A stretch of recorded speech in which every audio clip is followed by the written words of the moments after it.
this point to when we're on. Princeton Stevens. Blake Truxillo. Jude Tunier. Joshua Valentine. From Human Stadium on the campus of Tulane University, it's Fighting Patriot Football via YouTube on JohnCurtisPatriots.com. This year, John Curtis Christian School is celebrating 56 years of excellence and is continuing to build champions for life. Tonight's pregame is sponsored by Proud Yogi's Bears, Walter and Bill Sanchez, class of 1977, and younger brother Chris Sanchez, class of 1980. Proud Yogi's Bears, proud sponsors of Fighting Patriot Football. Good evening, everybody. Welcome to tonight's broadcast alongside fellow John Curtis Christian alums, Danny Wimpron. I almost said Robbie User, but Robbie's off tonight. Danny Wimpron and Gordon Hebert. I'm Kevin Fayard. Yeah, we decided to give Robbie the night off, but no, just kidding. He has a wedding he has to go film. So Nick is going to fill in for him and is doing a great job.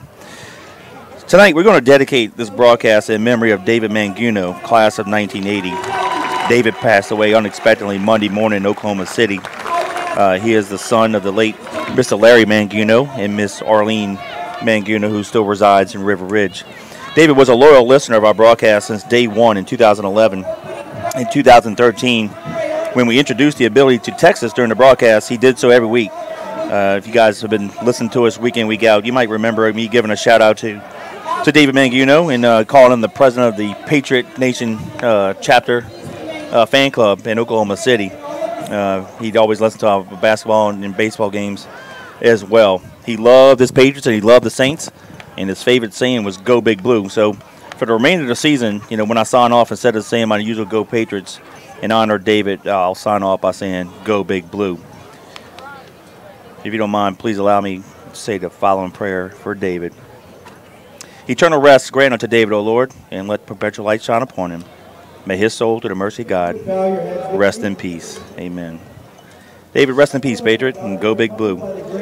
Tonight, the Patriots, ranked number 1 in Class 5A by the Louisiana Sports Writers Association, host the Shaw Eagles. The Patriots have a record of 9 wins, 0 losses on the season, and are 5-0 in the Catholic League. The Eagles come into tonight's ball game with a record of 2 wins, 7 losses, and they are 0-5 in Catholic League play. Danny, a win tonight for the Patriots secures their 3rd consecutive undefeated Catholic League championship. Your thoughts on tonight's ball game? Well, we all know coming into a game like this, Kevin, it's the Patriots should win this hands down. But it's all about being mature about your business.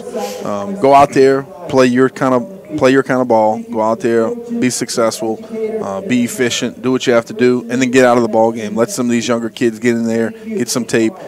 Stay healthy. I think that's the biggest thing. Get them out while we're all still healthy. We've been playing very well the last few weeks, Kevin. We've been getting better and better each and every week. After thumping Roma last week, we're feeling really good about this team. So get it out of here early, quick, and keep everybody healthy. And that's what I'm looking forward to. But yeah, Shaw's struggling. They're not the Shaw of old.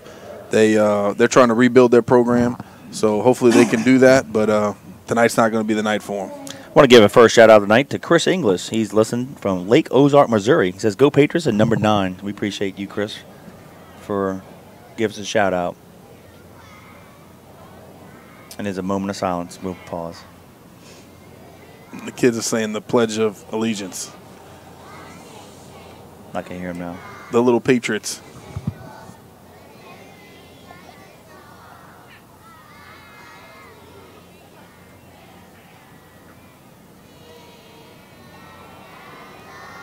I'm singing God Bless America now. I got little Baylor and Finley out there singing tonight. And they are doing a good job. It's hard to hear them because they only have one mic down there. But they are doing a good job.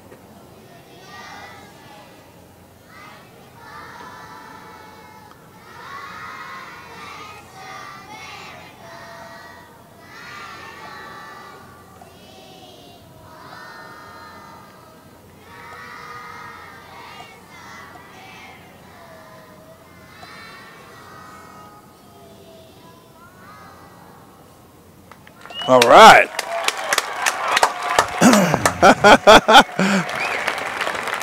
I see a little Baylor in the back. Give me a thumbs up.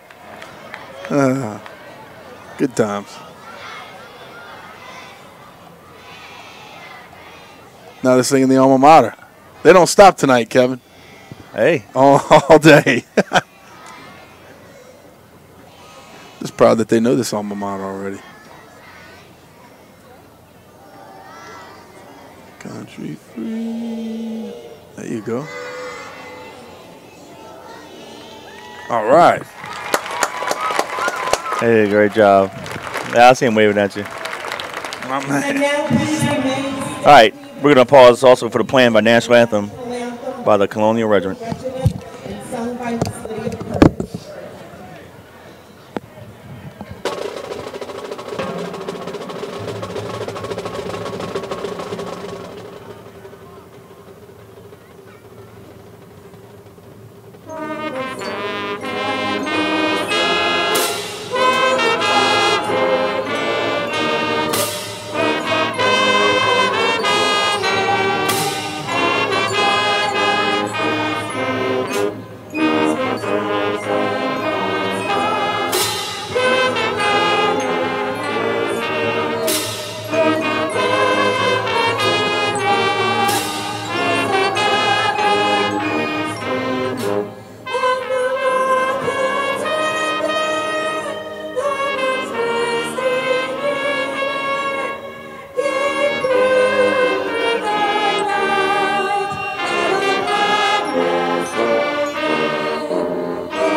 And that was the Colonial Regiment with the National Anthem sung by Mrs. Lydia Curtis.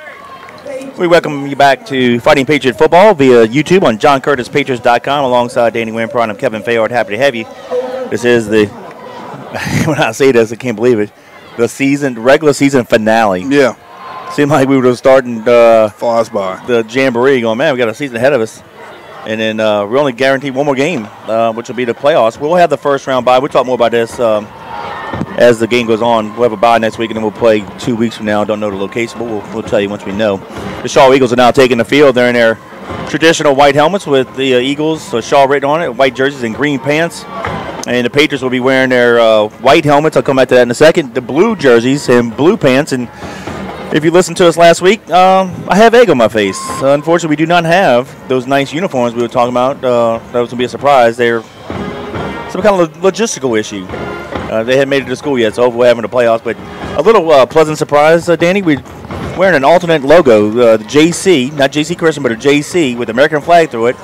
And then the red, white, and blue stripes in the middle, but stars, so in honor of our veterans. Yeah, it looks cool. Yeah, it looks nice. Good little change up, and kind of reminds us of the old block JC we used to wear. Yeah. And then, like you said, that stripe in the middle with those stars, pretty sharp. We since we'll be off next week, which will be Veterans Day weekend, we're just getting a leg up on everybody else in honoring our troops, those who have served in the past, those who currently serve, and of course those who are John Curtis Christian alums who did the same. And well, unfortunately, we've had a few that paid the ultimate sacrifice.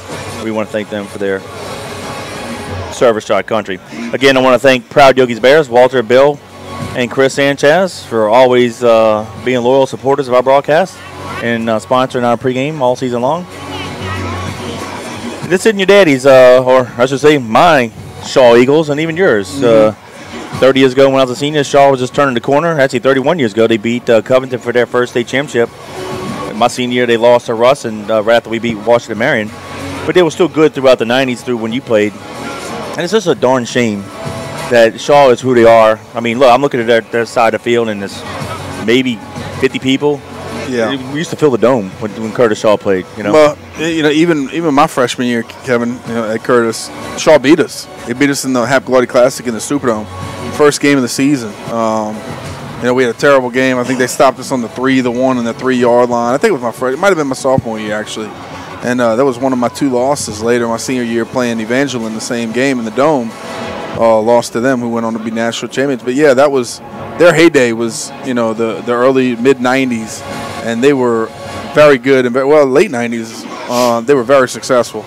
Very good football team. And we had some very close battles with them. And a lot of good football players. And, Coach Hank Tierney coached them back in the day and did a great job with them. But it was a lot of fun watching them, especially when we were matched up against them.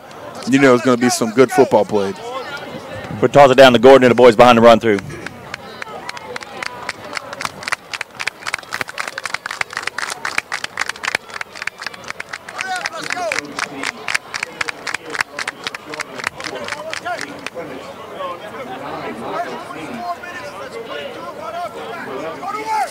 And here come your Fighting Patriots of John Curtis Christian School, while the captains go to the middle of the field. For the Patriots, captains number 21 going to be August Berry, number 13 Brenton Clover, and number 9 Donald Clay will be the 3 captains for the Patriots. And as you mentioned before, Kevin, tonight's senior night, so a great opportunity for those kids to get with their moms or dads or family members that could be out there with them, and then a good opportunity for the parents to kind of feel what it's like to be on the field and look up at the crowd, and just a nice atmosphere at Yeoman Stadium here at Tulane. And it's a beautiful night, Kevin. Finally, I don't know how many times I've had to say it, but that October, November weather is finally here. Should have been November. Yep, feeling nice and crisp, and beautiful day, beautiful night to play some football. And I tell you what, you are correct. There's probably 50 people in the stands for Shaw, which is unfortunate. But you know what? I think it happened.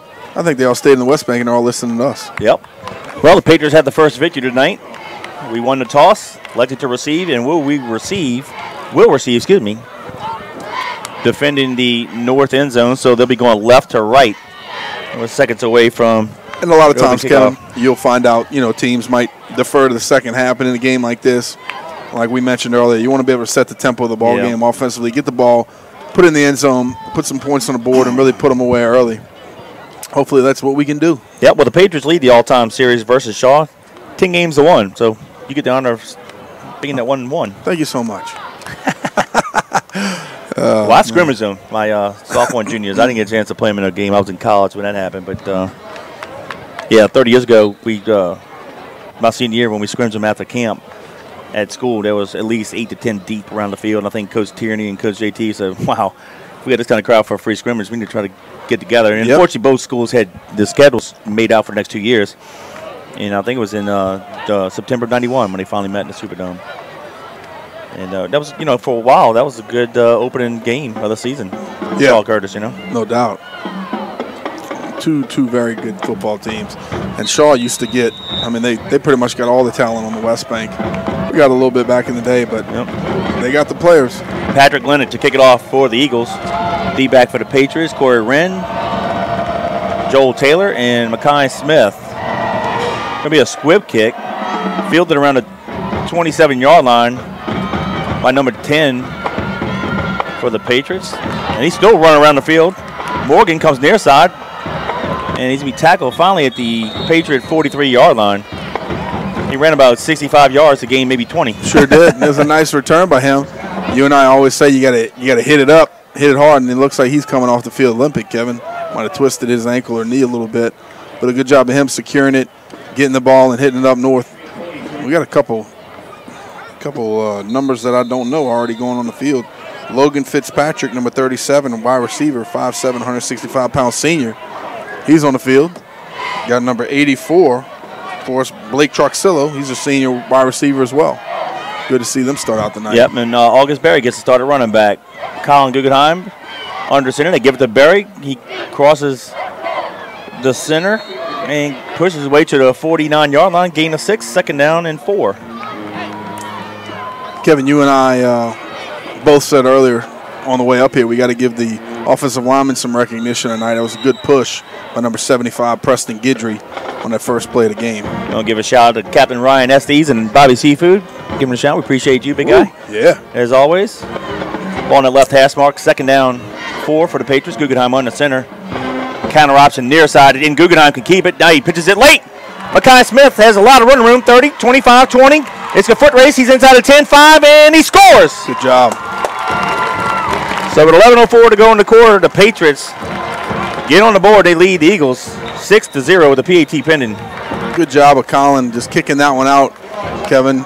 Getting it to the running back, allowing him to use his speed down the sideline, and we had it either or there. The quarterback could have run it, made a couple moves, but good job of him kicking it out, giving the running back some love, and good Good blocking up front by the Patriots. That was wide open. 51-yard touchdown play by the Patriots.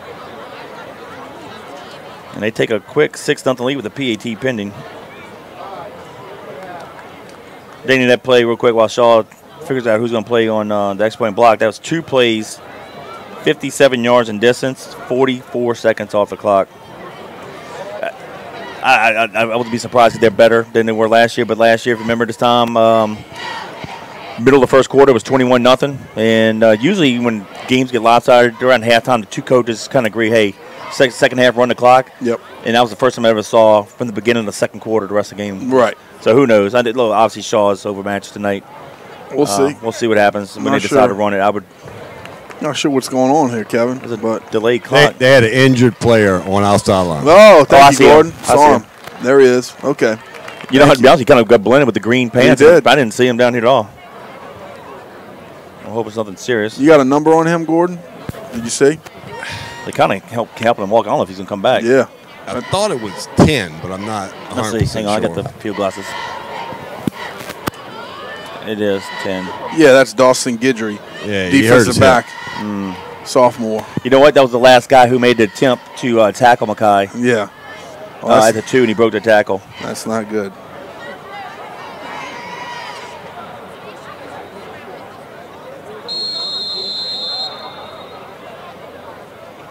All right, so the Patriots will line up with the model huddle. It worked twice last week. And here's a question. Do you remember where we scored 2 points on the model huddle twice in the same game?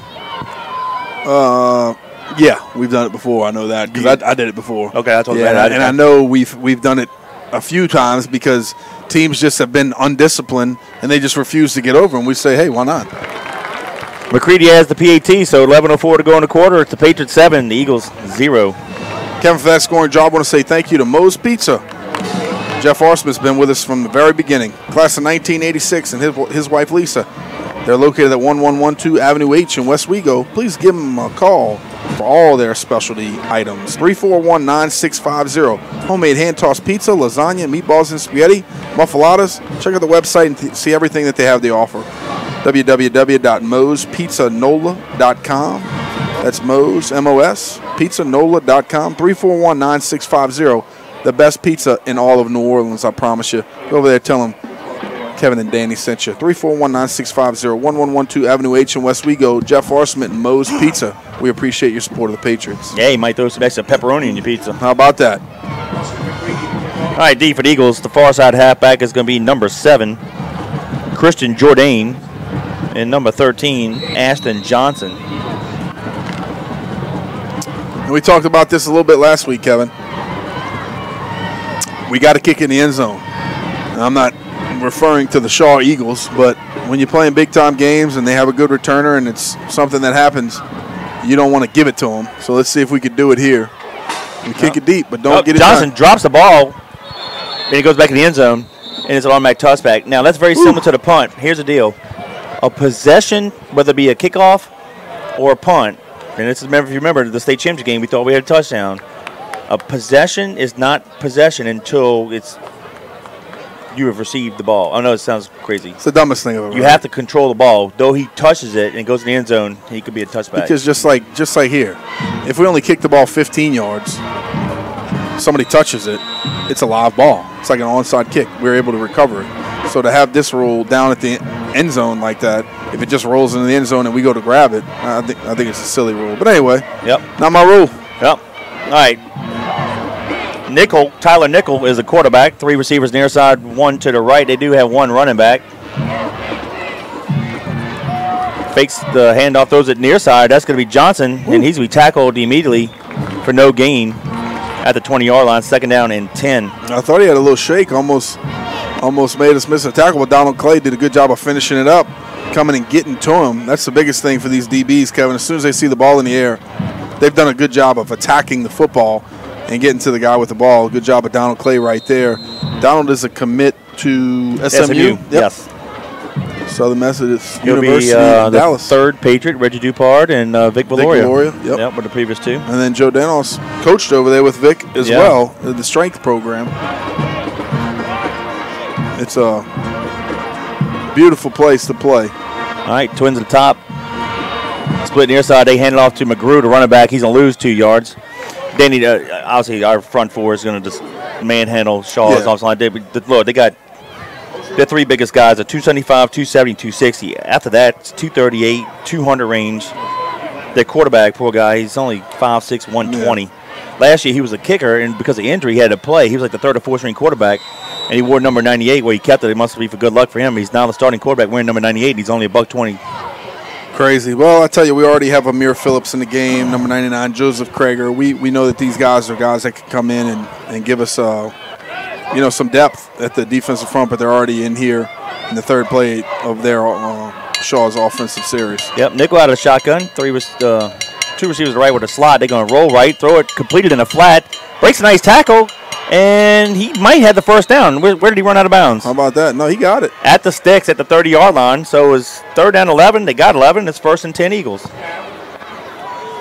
Got a listener check it in. And, of course, if you guys will listen to us on the live broadcast, send us a text at 504-259-7690. Give us your name and location. We'll give you a shout-out.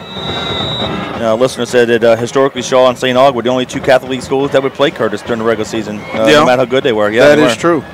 Yep. That's a good point. Yeah, we did play St. Aug here and there as well. That was a tough matchup for us also. They had some good teams back in the day. They did. All right, Twins near side split top of the field. They'll stay in the shotgun, and they'll hand it off to McGrew, and McGrew's going to fight hard for 2 yards.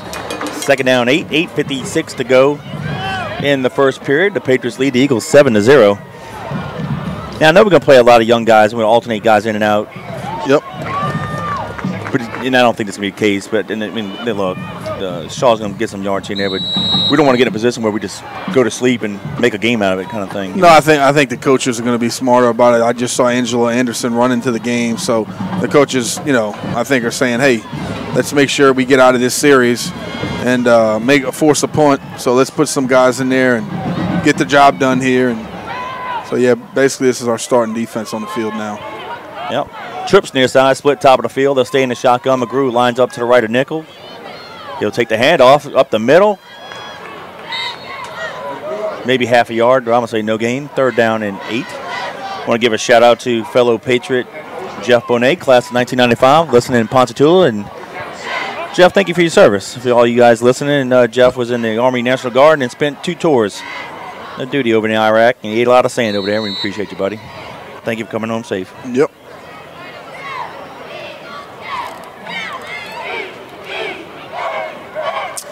We're not sure how it's going to shake up in the playoffs yet, where we're going to play. No. But our first round game will probably be here. And then after that, we're really not sure yet. Nope. But this is a beautiful place to play. I really wish it was available for the 2nd round also. Yep. Nickel rolls right. He's under a lot of pressure, and he's going to safely run out of bounds. Yeah. He might have lost half a yard. Good idea, my boy. But that's the closest we've seen him because we were high up at West Jeff Stadium last year. Yeah. 120. It might be generous. Well, he's a little bitty. He's just not big, yeah. No, he's little. It says he's 5'6", 125. He's a junior. Tell you what, he was running. Big Angelo and those guys, Barfield will give him chase. Yeah, he said, let me just get out right He was running like a scared deer, chased by 100 hunters. That's right.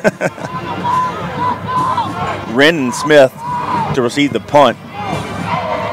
Leonard to punt it. He must be doing all their kicking duties. And they're going to stand back at the Patriot 35-yard line. Leonard takes the pass from center, boots it to the right.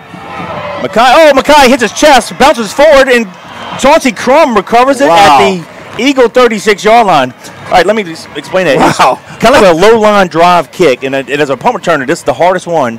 It's kind of short. Mackay took off, ran like Mach 5 towards the ball. But the problem was the ball was going towards him, hit him in the breastplate. Well, he had a guy right in front of him, too. Correct. Hit him in the breastplate, and the ball went in the Patriots' favor back into Shaw territory. But unfortunately, Chauncey Crum was kind of snowbirded, and he recovered at the 37-yard line. So for no return, we gained about 20 yards. That was a wacky play. So 7:13 to go in the first and 10. Patriots at plus 37-yard line of the Eagles. Throw the fade. Here we go. Here it comes. They're going to throw it to flat instead. Incomplete. Big tight end was open. Just didn't get it to him. 2nd down 10. Yeah, that is Princeton Stevens. Tight end 6'1", 225 senior. Did a good job rotating over for us this year after our big tight end, LaVon Williams, got hurt. And he's done a good job blocking for us, and unfortunately couldn't get that one to him. And let's play the next play. And I'll tell you what, Kevin, if you want to, you can throw the fade out here to the bottom of the field all game long. All day long. Second down 10, Patriots from the Shaw 37-yard line. Guggenheim counter option gets it to, I believe that was... It's August Berry. Yes, 21. I want to make sure. I didn't know if they snuck in Quinn instead on me. And he gets it to the 33, gain of 4, second down 6. Stevens checks back in. Lance Williams brings the play to Colin. And they're continuing to rotate guys in and out. Another offensive lineman done a good job for us this year is number 68, Robert Pizzolato, 6'3", 290 pounds, junior. See him again next year. Guggenheim on the center, hands it off to Wren. He's fighting hard. Needs to be near to the first down, but I believe he's going to be short by about a foot. Shoot, more like a yard. And they bring it back a little bit. Good job by Shaw. Playing some defense here. It's going to bring a fourth down, and I'm pretty certain we're going to go for it. Yeah, the 28-yard line. Yeah, why not? Well, you and I both know if we can't get a yard and with our quarterback at the helm against Shaw, we just need to go home. So, all right, 2 tight ends split near side. They keep the ball just inside that far hash mark. Guggenheim keeps it himself right up the middle, crushes the linebacker, over him. And is still running, and he gets it to the 11-yard line. Maybe to 10. Let's see where they mark it officially. He ran right up the middle, and the linebacker tried to hit him. Yep. And he just stoned him. He being Guggenheim. Yeah, he kind of 13, thank you. Popped free, and I think he was able to kind of see the linebacker coming. Then most of the time, it's kind of a scrum in there, and you're just pushing behind an offensive lineman. He came free, and so he just kind of lowered the boom on him. Good job by him picking up a first down. Like we mentioned, 4th and 1, we ought to be able to do that all day. Yep, gain of 15 on that. 2 tight ends split near side. Guggenheim drops back to pass. One-on-one matchup to Williams in the back of the corner in the end zone. Good job. Got it. Goodness. It was a delayed call, but I want to make sure. So with 5:22 to go in the quarter, the Patriots extended lead 13-0. 13-yard pitch and catch between Guggenheim and Williams. I'll tell you what, good job of him kind of rerouting and bringing an inside release. A lot of times receivers will be scared. They'll think that they have to outside release so the guy stays there inside.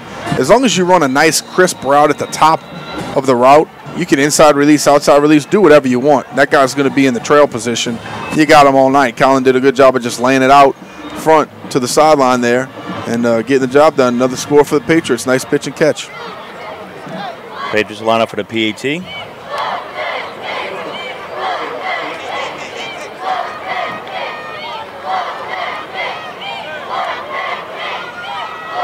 Snaps high, place. Oh, they blocked it. They got a backup holder. The snap was high, but he did a great job catching it and getting it down. But the problem was the lineman forgot to block, and that was a no-brainer. They pretty much took it off the foot of McCready. So with 5:22 to go in the quarters, the Patriots 13, the Eagles 0. Whew. Kevin, for that scoring job, I want to say thank you to Yaya's Comfort Food. Those guys over there, Connor Mullins and Mr. Brian Mullins, doing a fantastic job. Went over there today for lunch, got me a little chicken salad. It was fantastic. Trying to eat on the lighter side, and they hooked me up. And I've been kind of addicted to that El Jefe omelet in the morning as well. Go check them out. Lunch, breakfast, anything you want. You want something catered? Give them a call, 575-3434. Daily breakfast and lunch specials. Hashtag just like you like it. Go to the website, yayascomfortfood.com, 575-3434, 2317 Hickory Avenue, right there at the dead end in Harahan. Best food around. Yaya's Comfort Food. We appreciate your support of the Patriots. Hey, I want to give a shout to, well, I don't know who to give a shout to, but if you're listening, text us back and give us your name. They got to laugh at this one. Don't tell my wife. Sitting in the stands at my daughter's homecoming game, watching y'all on the phone. That's awesome. That's what I'm talking about. But hey, put your name. Send me back that text and give me your name. I got to give you a shout out for that one. That's awesome. We're not going to tell her. It's just the World Wide Web. Nobody knows. Nice. I like it. Jourdain and Johnson back for the Eagles. McCready's kick going to come near side of Jordan at the 6-yard line. 10-15, tries to go to the right side. Has a huge hole. Good job. Great job there. Who wrapped him up? Dominic Brown. Dominic Brown? Yeah, Dominic Brown, number 2. Got him at the 23-yard line. Yeah, his jersey's all crunched up. I couldn't see him. That's him. Yep. Good job. Good call, partner. You got those bifocals on me. Well, I cheated because he's got white undersleeves where Donald Clay doesn't. So this guy. But yeah, right. Using all his trickery. I paused because the 2 and the 9 in the front do look up, but his jersey was crinkleable. What the?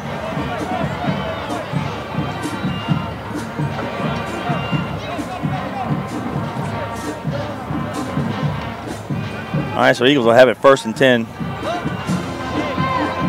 at their own 23-yard line. Nickel goes underneath center. They'll have a traditional I formation here. Now they're going to call a timeout. They didn't know what they want to do. So with 5:15 to go in the quarter, timeout Eagles. But it's the Patriots 13, Eagles 0. I want to give a shout out to Doug Whittington. He's giving us a shout out. Says, take state. Great job, guys. That's it. We appreciate you listening to us, Doug. Yes, sir.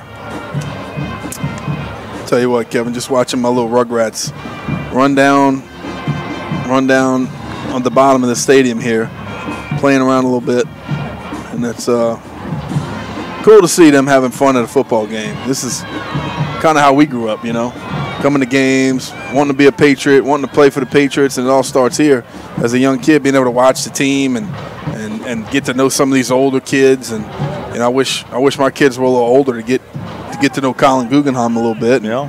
Kind of, grow up to emulate him a little bit because he's a fine player and a fine kid. All right, Shaw comes out of the timeout with trips near side. McGrew lines up to the left of Nickel out of the shotgun. Nickel takes the pass from center, throws it near side. Johnson catches it, breaks a tackle, falls forward to the 26-yard line. Gain of 6, 2nd down and 4. I want to give a shout out to a fellow Patriot and a teammate of mine from back in the day, David Carrick. He's listening to us out in Covington. He says, go Big Blue. Thank you very much for listening, David. Appreciate you.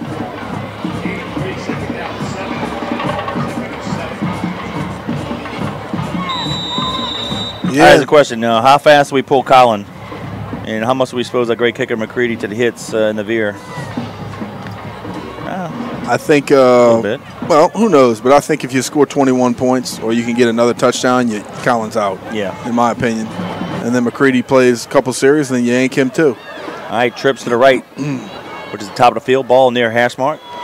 Nickel will hand it off to McGrew. He tries to go up the center, and he might have lost a yard back to the 25-yard line. Be 3rd down and good job of Angelo, Big E. 8 yards, 3rd and 8. Jane, Barfield, all getting in the mix. Ogeron, Joshua Valentine. Those guys in there collapsing that pile and making it happen. That was Bill Sanchez. Bill, thanks for that. My boy. Nice. That's funny. Trust me, I won't tell your wife that you were listening to us while your daughter's homecoming. No, sir. She'll awesome. never know. And I'll always, Bill, thank you and Walt and Chris for being our pregame sponsor. We appreciate your loyal support. Split twins to the right. They'll stay in the shotgun. Nichols rolls to his right. Fires it out in the flat. It's going to be caught and dropped. Dropped it. As soon as he got hit, he dropped him. Yep, good job, Donald Clay. Yep. Putting it on him as soon as the ball touched his hands, and he couldn't come up with the reception. So good job. It's going to bring up 4th down, Kevin. It's going to force them to punt once again deep in their territory. So hopefully we can get a nice punt. You know, you and I watched the punter in pregame. He's not a bad punter. No. It was just last time we couldn't field it. And they kind of a silly decision to try to run up there and try to grab it. But you know as well as I do, as a returner, sometimes when you say I'm going to go get it, your eyes need to go to the ball, and it's hard to see these guys in front of you. But when you're running that fast downhill, I think it's better to let it go. As an astute listener here, so we used to play Shaw in the Happy Holiday Classic in the Superdome in the 90s. That's right. Sure did.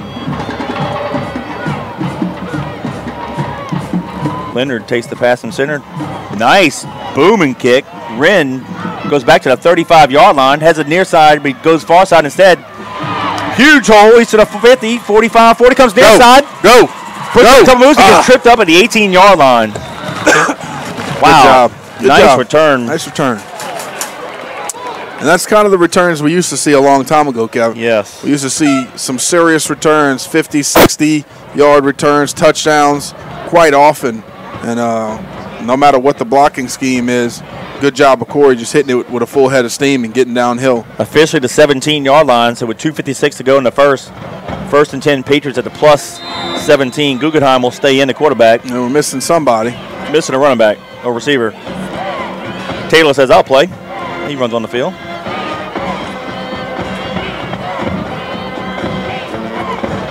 Oh, double twins. Yep, twins at the top of the field, twins left. They'll stay in the shotgun. Crum will be the lone running back to the left. High snap. Guggenheim throws a dart near side, caught by Davis, and he's wrangled out of bounds at the 11. Gain of 6. Javon's going to be a fine player for us. He's just a freshman this year, and he's showed that he can come in and contribute as a freshman receiver, so I like him wearing the old number 18.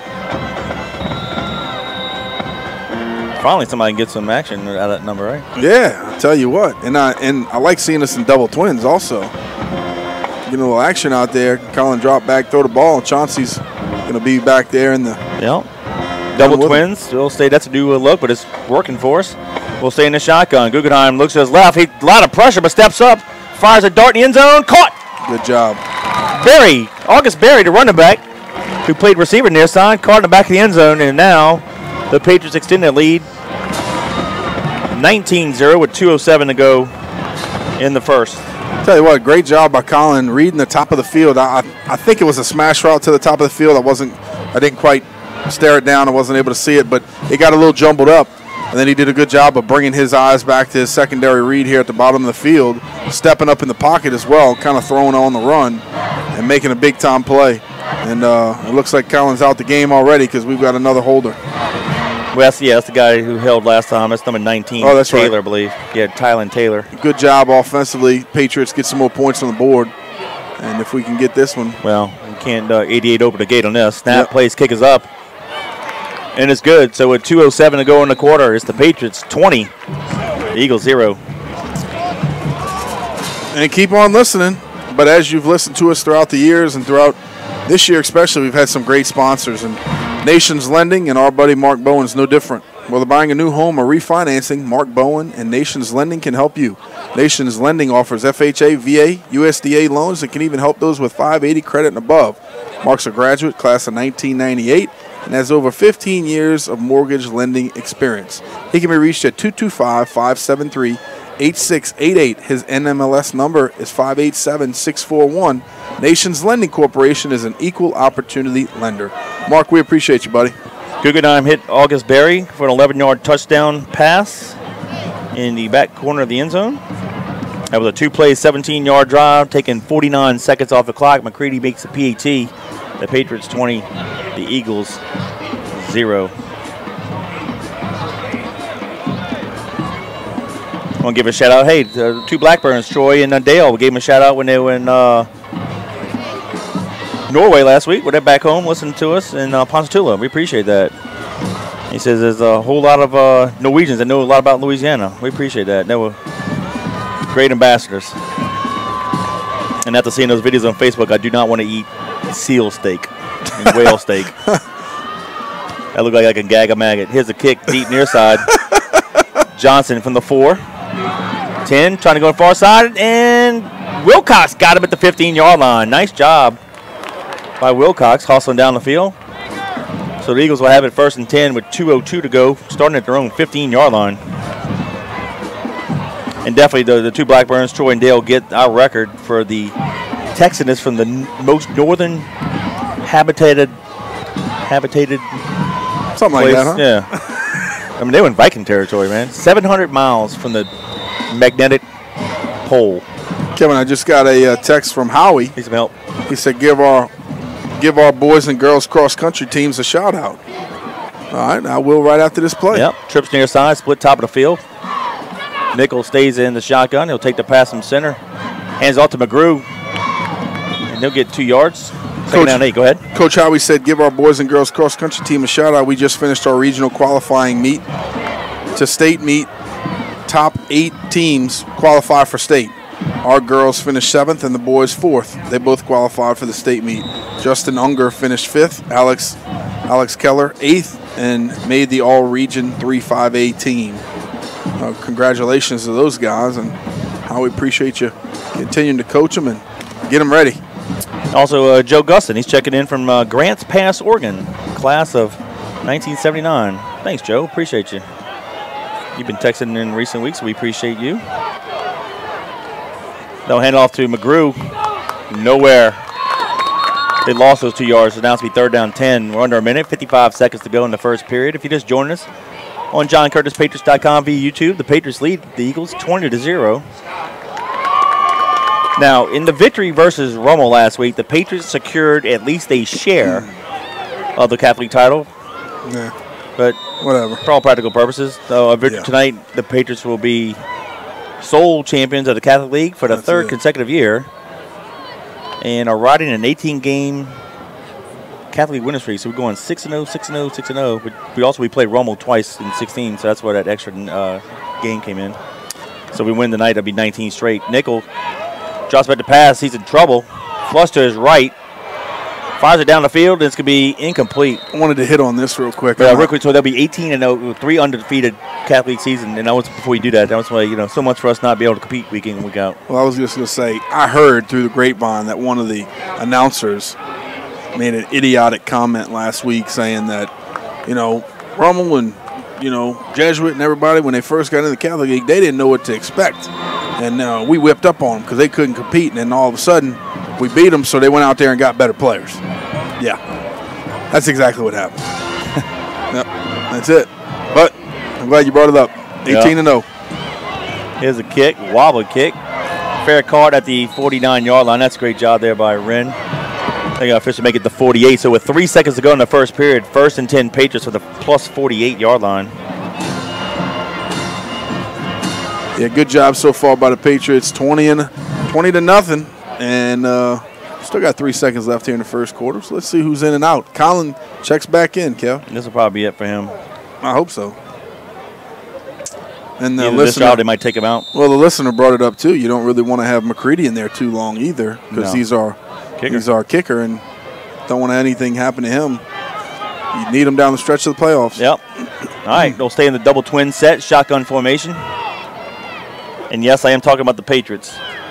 We'll send Williams in motion near side, and he went up the field. Okay. That's a flag. You can't do that, buddy. Guys. What are we doing? Well, not only that. He turned up the field before the snap ball snap. Well, here's the thing, too. We had 2 guys in motion. So, Mekhi Smith went from the left back to the right back as Williams is going in motion. So, one of them has to stay set for a second. Right. And then Lance started going up the field, and that was bad looking. I want to give a shout-out to the Phoenix Fan Club. Oh, yeah. Miss Betty and Mr. Vernon Walker. Listen to us. We appreciate you guys. So now the ball's moved back to the Patriot 47-yard line. Guggenheim catches the high snap, drops back to pass, throws a little screen. Caught by Williams. Has the far sideline. A lot of room. And he's to the 28-yard line of the Eagles. Lance did a good job of just using his speed and running that drag route right across the field, finding the opening. Colin hit him early where he could turn up the field, use his speed, and a nice first down pickup right there on the completion by the Patriots. And I like us being able to put the ball in the air, Kevin, and do what we can do. And it looks like, was it timeout? No, it's the end of the first, yep. All right, so at the end of the first quarter, it's the John Curtis Christian Patriots 20, the Shaw Eagles 0. And you're going to hear from this guy at halftime, our good buddy Kel Kopecki with Exit Realty NOLA Premier.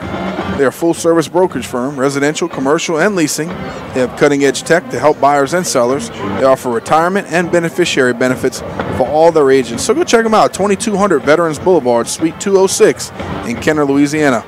Exit Realty NOLA Premier. Give them a call, 298-3948. That's 298-3948. We're going to hear from Kel at halftime. He's got a special clothes drive that he's doing, and I'm going to let him talk to you a little bit more about that. But we appreciate him, and not only that, but he's always been around the program and been here for the men's club, and his son's going to Curtis now, and so we appreciate him. Kel Kopecki with Exit Realty NOLA Premier.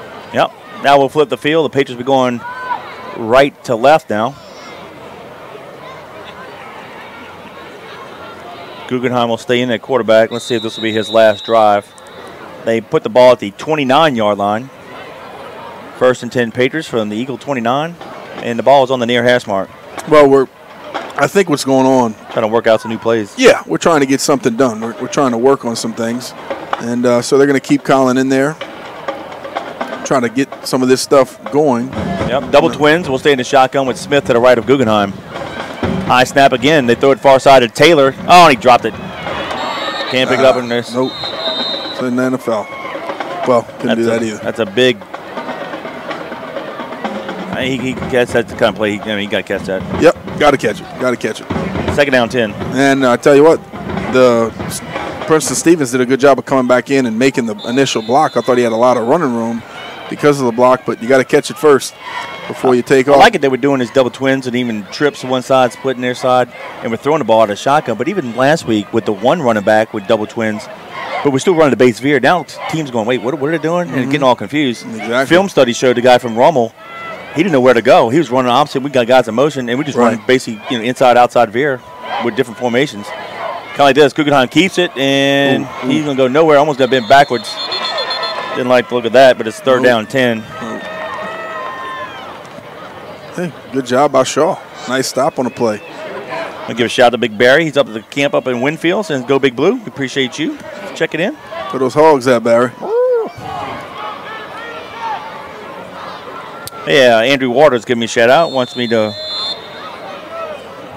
shout out to all the Key Club members, past and present. Come out and celebrate the 50th anniversary on November 5th, 6 to 8 at the Doubletree New Orleans Hotel at 2150 Veterans Memorial Boulevard in Kenner. Cool. Actually lost a 3 on that. Third down long. Guggenheim goes to the right, keeps it, and he got the first down. Ooh, He got it to the 18-yard line. Just squeaked out. Good job of keeping his head up, ducking back inside, and got just enough of the first down. I think he had another yard or two on that. And good job by the Patriots continuing to drive the ball up 20-0 right now with 11 minutes left in the first half. It was third and 13. He got 14. First and 10 Patriots. And That's Collins 17. checking out of the game. Man, he done. Good job by him. And McCready's going to check in. Yep. Smith and Barry to halfback. Smith near side, Barry to right side halfback. McCready dropped the snap. Ball's on the ground. Let's see who has it.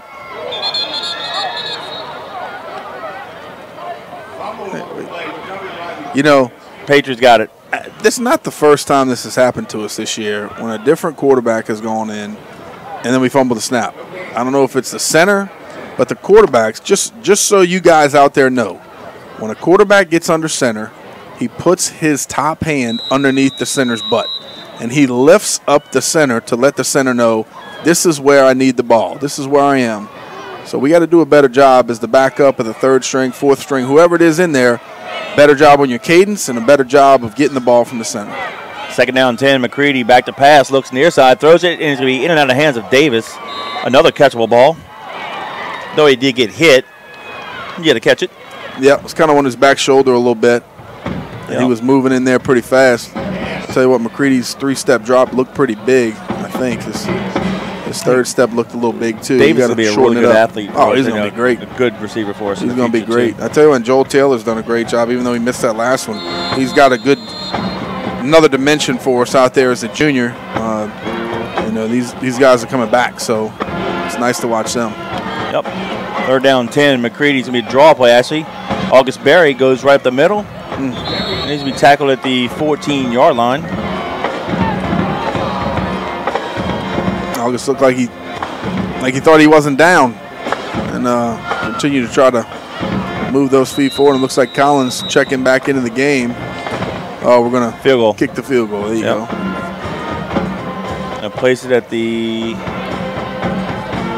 21, so it'll be a 31-yard field goal attempt right in the middle of the field. So it should be an easy kick for McCready. Yep. Just chip it in. Snap. Place. Kick is up. Has a distance. Is it accurate? It is. So at 9:10 to go in the half, it's the Patriots 23, the Eagles 0. Oh, Brad Guthrie checking in. He said, Guthrie and Nietzsche coming to you live from Chicago. Go Big Blue. What's up, David? Hadn't heard his name in a while. Glad you're listening, my brother. I'm glad you guys are together. Go Big Blue. Let's talk about some of the mid-'90s guys and 2 good ones. I appreciate y'all listening, fellas. It's been a lot of fun over the last few years with Kevin and I, and JohnCurtisPatriots.com. This year was a little different. I guess this is kind of our 3rd avenue for being able to do this. Originally, it was iHigh, and then we kind of moved last year or 2 years ago into the Cube, and then this year going straight to you from YouTube. So it's been a lot of fun. So we appreciate you guys listening, and it's been a good night so far. We're on top 23-0 with 9:10 left in the first half. Yep. If you guys listen to us on the live broadcast, feel free to send us a text, 504-259-7690. Again, 504-259-7690. Give us your name and location. We'll give you a shout-out. Guys, that last scoring drive, I want to say thank you to Prep Fan Sports, your one-stop sports shop. They're conveniently located at 70452 Highway 21 in Covington. Prep Fan Sports offers a wide variety of sporting goods, and I'll check back in with you right after this kick. McCready to kick it off. Deep. Johnson from the 2-yard line, but dropped it, went back in the end zone, so it's an automatic touchback. What a dumb rule. Anyway, Prep Fan Sports offers a wide variety of sporting goods, including famous brands such as Adidas, Under Armour, Easton, Wilson, Louisville Slugger, DeMarini, Rawlings, and many more. Prep Fan Sports can accommodate all your team uniform and equipment needs or simply your individual player needs. Please give Prep Fans Sports a call. Ask for Adam or Jeff, 985-400-5552. That's 985-400-5552 for all your sporting good needs. Prep Fan Sports, we appreciate your support of the Patriots. 9:10 to go in the half. Patriots up 23-0. Unlike last year, after the first quarter, the clock was running, and I think the whole ball game took a total of 55 minutes. Actually, down to running the clock now. All right, so you got Twins near side with a slot. Top of the field has a receiver. They're going to hand off to McGrew. He comes near side, and he's going to get about 2 yards to the 22-yard line. Second down 8, 8:40 and counting in the second quarter. Well, I tell you what, speaking of Guthrie and Nietzsche, and we got kind of a defense this year like we used to have back in the day, don't we? Some of those big defensive linemen. These guys playing really hard. I'll throw some old names at you. Ernie Batto, Chris Johnson. Who else was it? Tony Mitchell. Yeah. Some of those guys, and some good players. They had some big defensive linemen back in the day. Yep. Trips to the top of the field. Ball in near hash mark. They're going to give it to McGrew again. Tries to come near side and nowhere. The 2 yards he gained on the previous play, he raced. Joe Leray. Remember Joe used to play? Yeah. Defensive line. He's in the men's club also. And the best nose guard we ever had was, right? Come on, talk to me. Ronnie Renata. And look, a lot of guys who play nose guard who we've had a lot of good ones. Don't get mad. Man, that guy was cat quick, but his bear claw hand. Well, it's not only that, but you guys see him today, they'd be like, yeah, right. No, trust us. This film on YouTube. Go to see the 75 and 77 highlight film. I think it's a 77. Really? He's on there. I didn't know that. Yeah, it's on YouTube. That guy was ahead of his time. Nickel takes the pass from center, rolls to his left, fires it down the field. It's going to be. Oh, get it, Cooper! Oh, he caught it. Concentrate. Goodness. He must have tapped it to himself 10 times. Hot potatoed it 5 times and out of bounds. It'll be 4th down and 11. I tell you what, Clover's had an outstanding year for us this year, Kevin. Did not think I was going to see him at free safety before the season, and Tommy just one day we needed a safety in camp, and Clover said, I can play safety. Went back there, did a great job. Coach said, I like what I'm seeing so far. Let's give it a shot. I can give you an observation in a second. Let me know what your thoughts are. They'll be punting. Our return guys will stand at the 50. That's going to be Wren near side and Taylor far side. Leonard, nice high kick. Fair catch by Wren. Nope, hits the ground. But touched us, but we jumped on it at the 46-yard line. Is that Princeton? No. That's number 45, Reggie Bergeron. We got to do a better job yelling Peter if that's the case. Yep. Well, on a short punt, that's a hard situation because the guys are coming back to block, trying to hold their blocks, and then the returner's running up. So you're right, Kevin. You got to be loud, and get in the mix and get in the middle of it. So 6:59 to go in the half. 1st and 10, Patriots at the plus 46-yard line. All right, here's the observation. Come on. Secondary seems to be a bit suspect to the crossing routes. You thought about that? Our secondary? Yeah. I don't know about that because let's put it this way. On crossing routes, you're also talking about linebackers as well. Mm-hmm. So it all depends on what kind of action you're showing the defense. Hold on a second. McCready comes near side, hands it off to Randy. Go, Fight his hard. Go. He's going to score. Yep, not going to catch him. Sorry. Nope.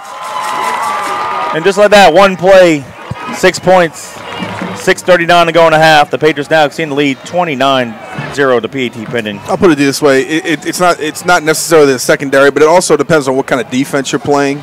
Most of the time on the crossing routes, you're going to be looking for linebackers to pick those guys off or chip, be able to recognize and read and find them through the nickel backs coming across. But it depends on the action that you have in the backfield. You know, a lot of teams, they like to do a little play action, suck the linebackers up, dink it behind their head. I mean, we used to do the exact same thing. But, you know, I don't know. We'll see how the year plays out. But it has to do with a lot of scenarios and cases there. But, I think our DBs have played pretty well this year. Big E to kick the PAT. Play snap, kick is up and is no good. Missed it. I thought So it's 6:39 to go in a half. The Patriots lead the Eagles 29-0. Whew. I'll tell you what, though. Even though Big E pushed it to the right, he still looks like he's been working out at Anytime Fitness. Go check him out, 5200 Veterans Boulevard in Metairie, 504-218-4814. Owner's Damon Lepper, class of 97. Janice Toops Lepper, class of 01. Saw her at the old Trunk or Treat last week at the lower school. They're offering 24/7 access to over 4,000 clubs worldwide. Health plan discounts, tanning, cardio equipment, strength training, free weights, circuit equipment, personal training, small group classes, TRX training systems, and functional training. Mention Patriot Nation during sign-up and receive half off enrollment and 10% off your monthly rate. Of course, that's at the Metairie location only, 5200 Veterans Boulevard, 504-218-4814. Anytime Fitness, we appreciate your support of the Patriots. I want to give a shout out to Glenn Tappan. He's listening to us, saying his favorite time of the week is Friday night. There it is. Appreciate you, big guy. We Thanks saw for listening. him last week, along with some of those older cats from the 70s. And speaking of Ronnie Renatza and Mr. Gilmore and some other guys. You want to talk about a guy who knows a lot about Patriot football history? Glenn Tappan. Is that right? He's an encyclopedia. I wouldn't know because I can't get you out of my ear. Hey! Oh, me up. What a boom.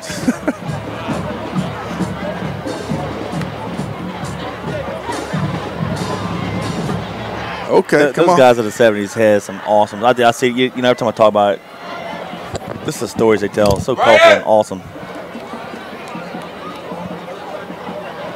I don't know why is it stoppage of play. I don't see anybody injured on the field.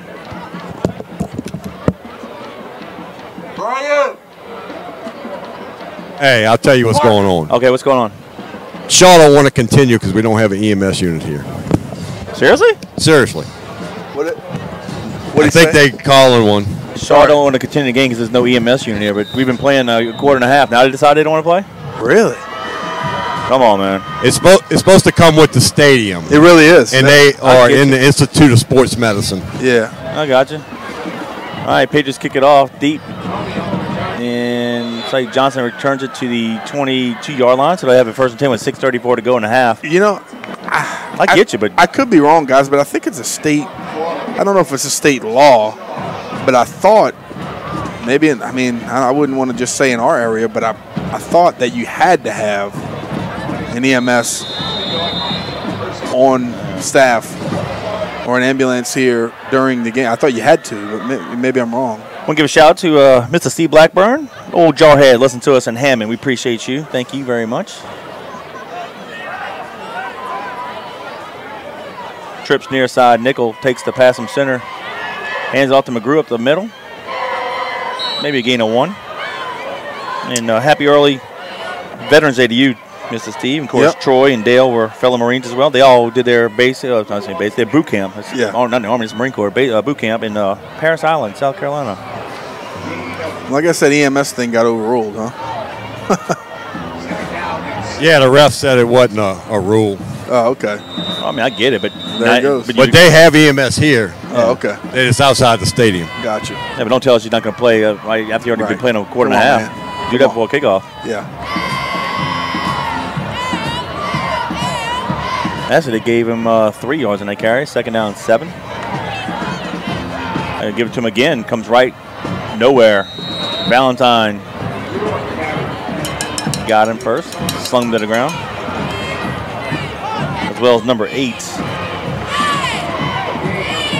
Antonio Alexander on the tackle. Yeah, Antonio's done a great job for us this year. He has. Along with Jashawn Williams. They've both rotated in good situations and gotten some great playing time.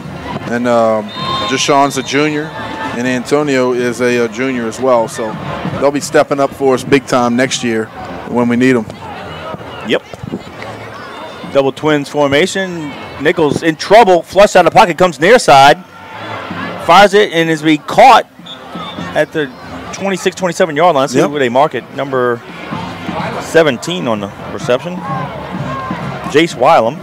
Good job of their quarterback getting out of the pocket and making something happen. I want to give a shout out to my mom and dad, Lionel and Sue Fayard, watching in Plano. Since we're giving a shout out to Marines, happy early Marine Corps birthday to my dad. But he went to San Diego. He didn't go to Paris. He went to San Diego. There you go. Yep. Not a bad place to be, huh? No. San Diego. More scenic than South Carolina. That's right. And no mosquitoes. All right, Charles going to punt it. Leonard, nice high kick. Wren calls fair catch and makes it at the Patriot 37-yard line. So the Patriots will have it 1st and 10 with 4:37 to go in the half. And we lead the Eagles 29-0. Again, good job of securing it and getting the offensive ball back. My mom said, oh, my goodness, just got home and signed in. It's already 29-0. Well, that's how we do it. It's 4:35 left here in the second quarter, and we're going to see a lot of kids rotate in and out of the ball game now, and this is exactly, Kevin, before the game where you and I talked about this is where we wanted to be. Yep. 29-0 in the second quarter, and being able to get some fresh legs in there and get some guys some film and some playing opportunity. And, look, and here's the bottom line. You never stop coaching. No. You never stop teaching, and kids never stop wanting to earn a spot. You never know what's going to happen throughout the length of an entire season into the playoffs. Somebody goes down. Who's going to be the kid that's out here right now, steps up and said, you know what, I want that job. I agree. Ball in the near hash mark. 1st and 10 Patriots going right to left. 4:27 and counting. They got the clock started. McCready on the center. He'll drop back to pass. Looks to his right. Fires a bullet. Going to be in and out of the hands of the receiver. And it's intercepted, actually. Give credit to him. Number 8 stuck with it for Shaw. Mark Williams. And the Eagles will have it 1st and 10 at the Patriot 43-yard line. It was a curl route. The receiver went up, had the ball in his hands. The defensive back kind of knocked it out of his hands and it went forward. I think we just threw it a little bit too far out to the right. Yeah, and but the defensive back chased the deflection, his own deflection, and caught it. Good effort by him. Yep. And this is the Eagles' best field position of the night. The Patriot 42-yard line, 4:11 and counting. So the Eagle offense back on the field. Trips near side, split top of the field. Nickel is the quarterback.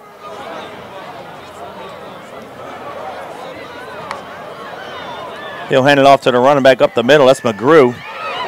And he's going to fight hard to the Patriot 36-yard line. Gain of 6. It'll be 2nd down and 4. Good job by the defense. Playing strong all night. And like I just mentioned, on the offensive side of the ball, you're going to see guys continue to rotate in and out. I see number 95, Colin Rome, get in there. Called his, I think I even talked about him last week a little bit. Yep. Split trips to the right. Ball's on that far hash mark. McGrew will line up to the right of Nickel, who'll stay in the shotgun. Nickel hands it off to McGrew. He goes to the left side this time. And he's be about 2 yards shy of the 1st down. And we talked about this at pregame. One of the fans says, definitely not Hank Tierney's Eagles we're dealing with here. No, you're right. Not at all. Not at all. A shell of themselves, unfortunately. Number 45, linebacker Reggie Bergeron. He rotates into the game. Antonio Alexander's checking out. Little Reggie's going to be a good baseball player for us. Yeah. Good. He was on that East Bank team that went to Waco a few years back. Okay.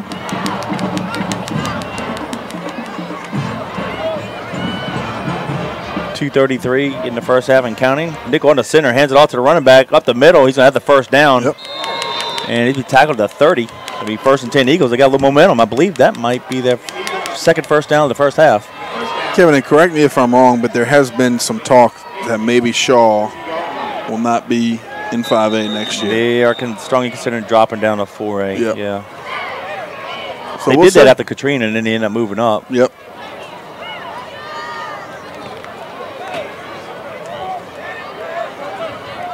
First and 10 Eagles.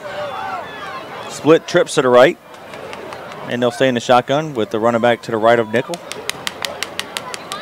That's McGrew. He'll take the handoff. He'll go to the left, off the left guard area, and he gains 2 to the 28-yard line. 2nd down and 8, 1:54 and counting.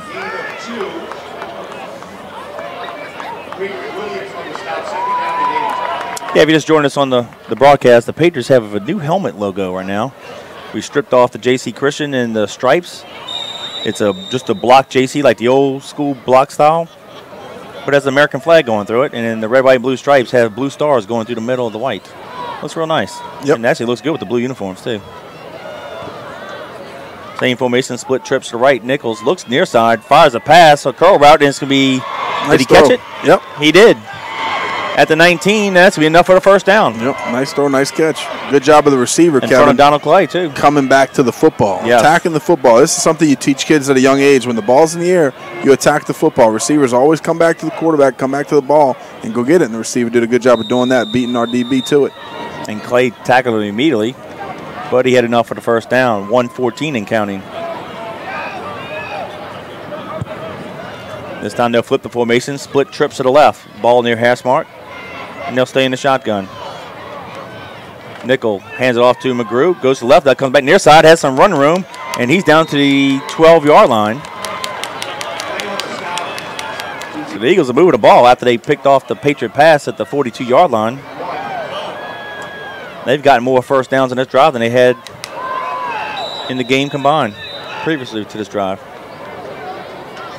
They'll stay in the same formation. Let's see if they give it to McGrew again. 2nd down and along 2. They do give it to him. Up the middle, goes to the left. And he's inside the 10. I think he might have the first down. He's at the 9. Tell you what, some weird numbers too, huh? Was the running back who just got the ball? Was McGrew, 30. No, 30. Okay. Yep. And it'll be 3rd down in inches. But Shaw Eagles called timeout. So with 27 seconds to go in the half, timeout Eagles. But it's the Patriots 29, the Eagles 0. Why not? It's their best drive of the night. Got to capitalize on it, make it happen, make it count. For that timeout action, I want to say thank you to Bob User Productions. Robbie's not here tonight, but that's because he's doing his real job, day job. So I want to say thank you, Robbie, for always being up here with us and helping us out. And he came up here and set up for us before the game even started, got us taken care of before he had to go out and do his job. So I appreciate Robbie with Bob User Productions. For your next wedding, party, event, bar mitzvah, anything you need filmed or edited, give him a call, 738-1447. The best in the business. Bob User Productions, 738-1447. We appreciate your support of the Patriots. All right, let's see if the Patriots defense can keep the Eagles from scoring. 27 seconds to go in the half. And unfortunately, on the big scoreboard here to my right, here Tulane, they don't. Oh, they do. Okay, I see how to do timeouts and the big yellow dots. They have one more left. Splits at top of the field. They got a slot near side, 2 running backs, an inverted diamond look. Pump fakes, throws it near side in the corner for Johnson, and it's out of the end zone. And they call a lay flat. Are you kidding me? This ball was 5 yards out of bounds. Well, I can tell you this: we were holding. Well, we were holding. We were holding him. He had the whole jersey. But he wouldn't have caught that. Well, anyway. they're probably going to wave it off. Come on, man. That's what's going to happen. You should call it because not going to ask for help. And then they're going to say pass interference, but there's no way he could have caught that. I guess they're not going to wave it off. That was so far high and out of bounds. Wasn't he funny? Yeah, that was ridiculous. But anyway, Dante Thomas, you got to get your hands off of him. No, it'll be 1st and goal now. Half a distance to the goal.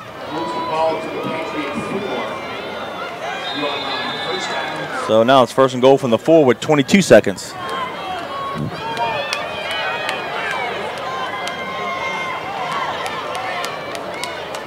Same formation. Now they move the slot to the left. Nickel takes the pass in center, looks to his left, throws it, and it's going to be incomplete. Tell you what, he had him open. You sure did. Another foot back inside. Yep. I think he makes the play. Jordan couldn't make the catch. A little whip route to the top of the field. Receiver came in, almost looked like he was going to run back in on a slant route or something, and whip back out to the outside. And throw was just a little bit beyond his reach. The question in high school football, is there such a thing as no such thing? Yeah, you're right, but this still, my point was that ball was uncatchable. Nobody could have caught that anyway. No. In a game like this, I wouldn't have thrown the flag. 2nd and goal from the 4, 18 seconds to go. Nickel hands it off to McGrew, runs his left, and the defense got him. There you go, Deshaun Williams got him first. They got to call timeout, and they do. That's their last timeout. And he might have lost a yard, 2 yards, actually, back to, or where are you going to put it? The 6th? Yes. Come on, mark it. Yep.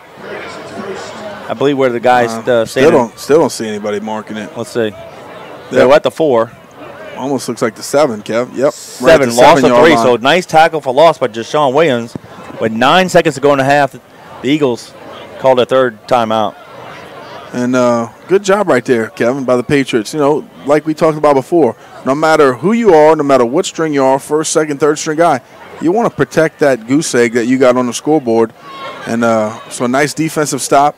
That's going to bring up 3rd down and goal. And only 9 seconds left. And, of course, the Patriots defense has to get out there and hang tough for 9 more seconds. Doug Winterton wants to give a shout-out to Coach Beeve and the undefeated 8th grade football team, another dominant 8th grade team. You're right. How about that? I believe they went undefeated, ballpark in here, 9-0 maybe, I think. Nice. 8-9-0. What we like to hear. Yeah. All right, 3rd and goal from the 7, 9 seconds to go. Ball's on that left hash mark. Now the Patriots call timeout. Okay. All right. Well, let's all right, so think about this. Like 9 seconds, 3rd and goal from the 7. You got to think Shaw's going to throw the ball. They're not going to run it. Well, no timeouts? No. Yeah, they got to throw the ball. Yeah, they got to throw the ball. I mean, you know, you can run it if you think you got that 3rd and 7 play in your book, but so far they haven't gained 7 yards many times tonight. So don't think they have it. Yeah, you're right. This. Would you might sell out? Might be a little play action. Would you sell out with the front 4 for like a run blitz and then drop back in coverage?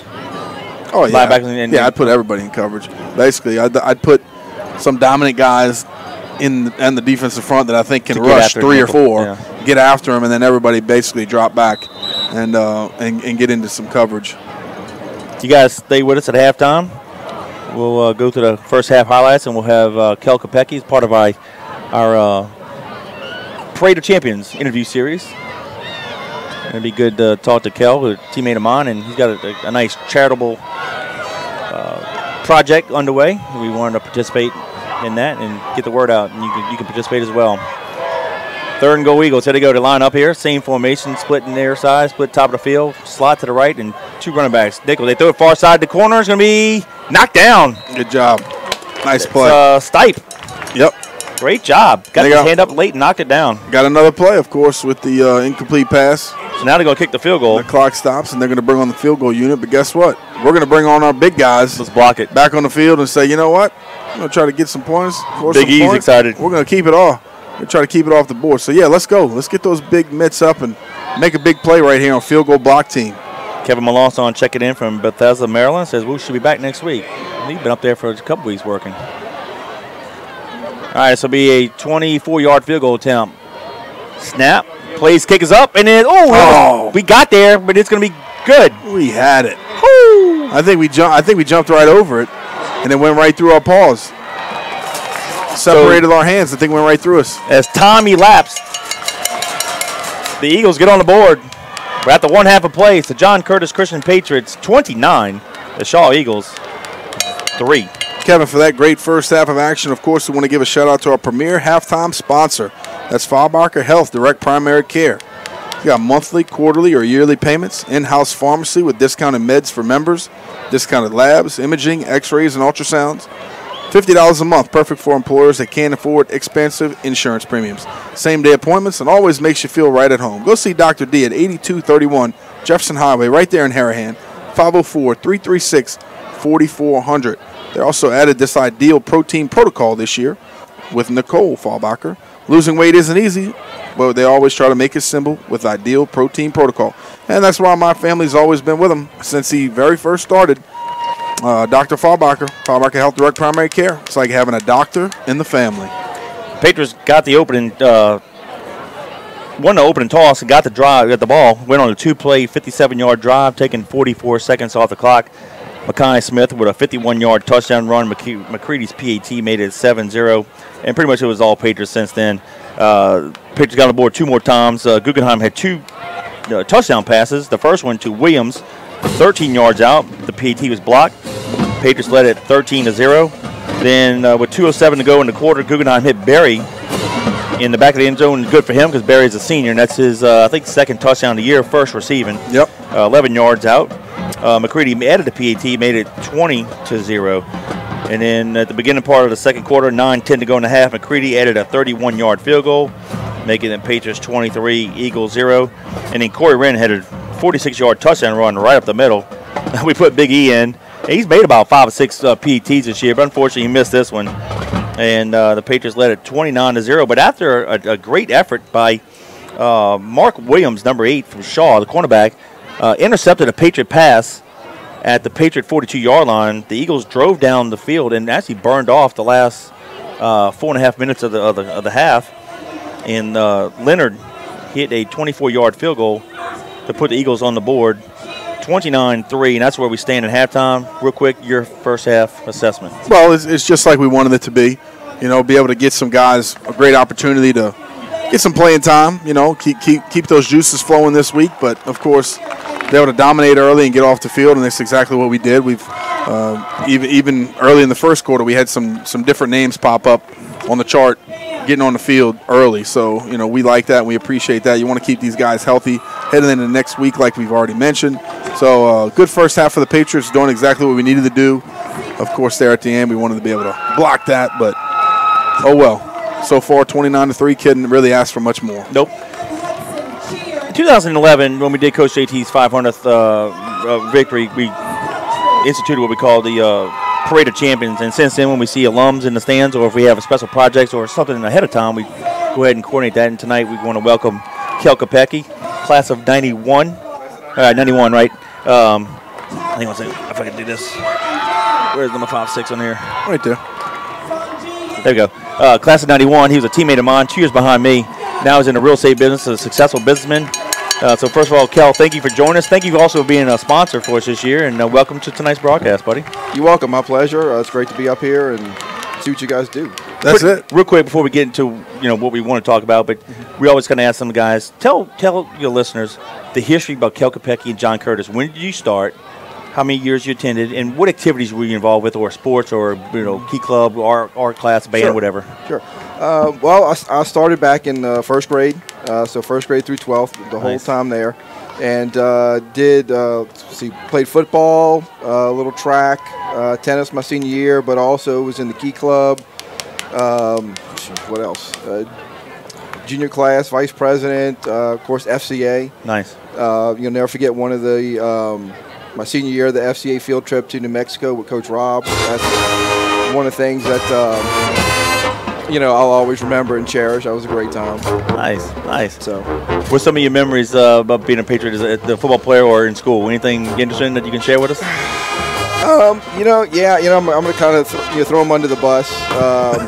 Under one of the games we were up here, we were playing with, it was probably my sophomore or junior year maybe, and it was late in the game. The second string got in, and Jeff Curtis was our quarterback that year, or the backup quarterback behind Billy Caldwell. Yeah. And he checked out to a gray, and I think Guggenheim was in the backfield, and Guggenheim runs out in the flats. I do a post right in the end zone, and the cornerback jumped on Guggenheim. I'm wide open waving, and Jeff throws it to him, and it gets stopped. And I'm like, Jeff, you're killing me here, man. There's nobody around me. So, that was great. Honestly, all of them. The coaches here, growing up with, Coach Rob, of course. Yeah. Him being around was great. Coach JT. I'll never forget back in the day, Coach Moffitt was there with us, and he was a character. He was great, and just learned a lot about being a champion for life, basically. And after Curtis, what happened to Kel? Where'd he go?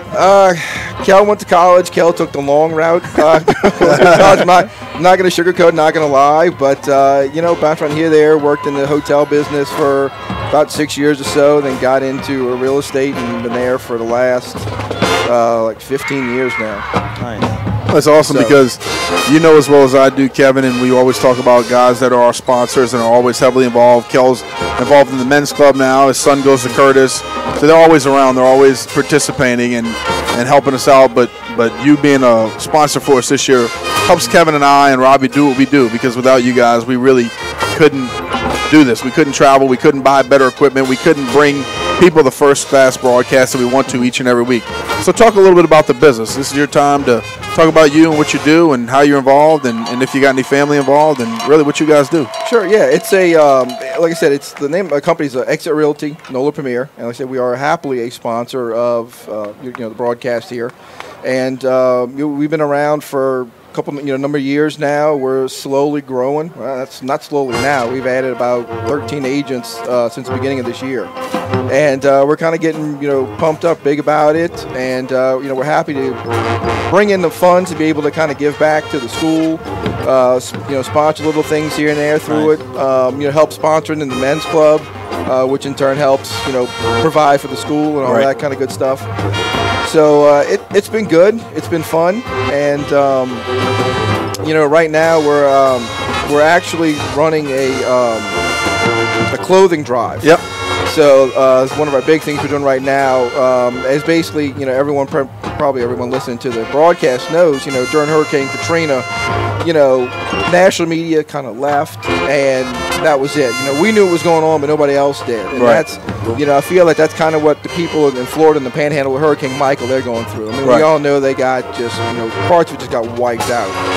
So, we're partnering up with one of our exit offices, Exit Realty American, in Panama City Beach. And we're doing a clothing drive, clothing, diapers for kids, school supplies, just anything really. The school's been great. Miss Debbie Utzler and Steve Curtis have been great, helping promote this as well throughout the school. The lower school's got a bin for us to collect. And, we're just trying to get what we can do. And for a couple weeks here, and we're just going to take it over there. And there's St. Bernadette's Church in Panama City Beach. It's going to help the distribution to those people that are in need. Because, like I said, we all know they're still in need.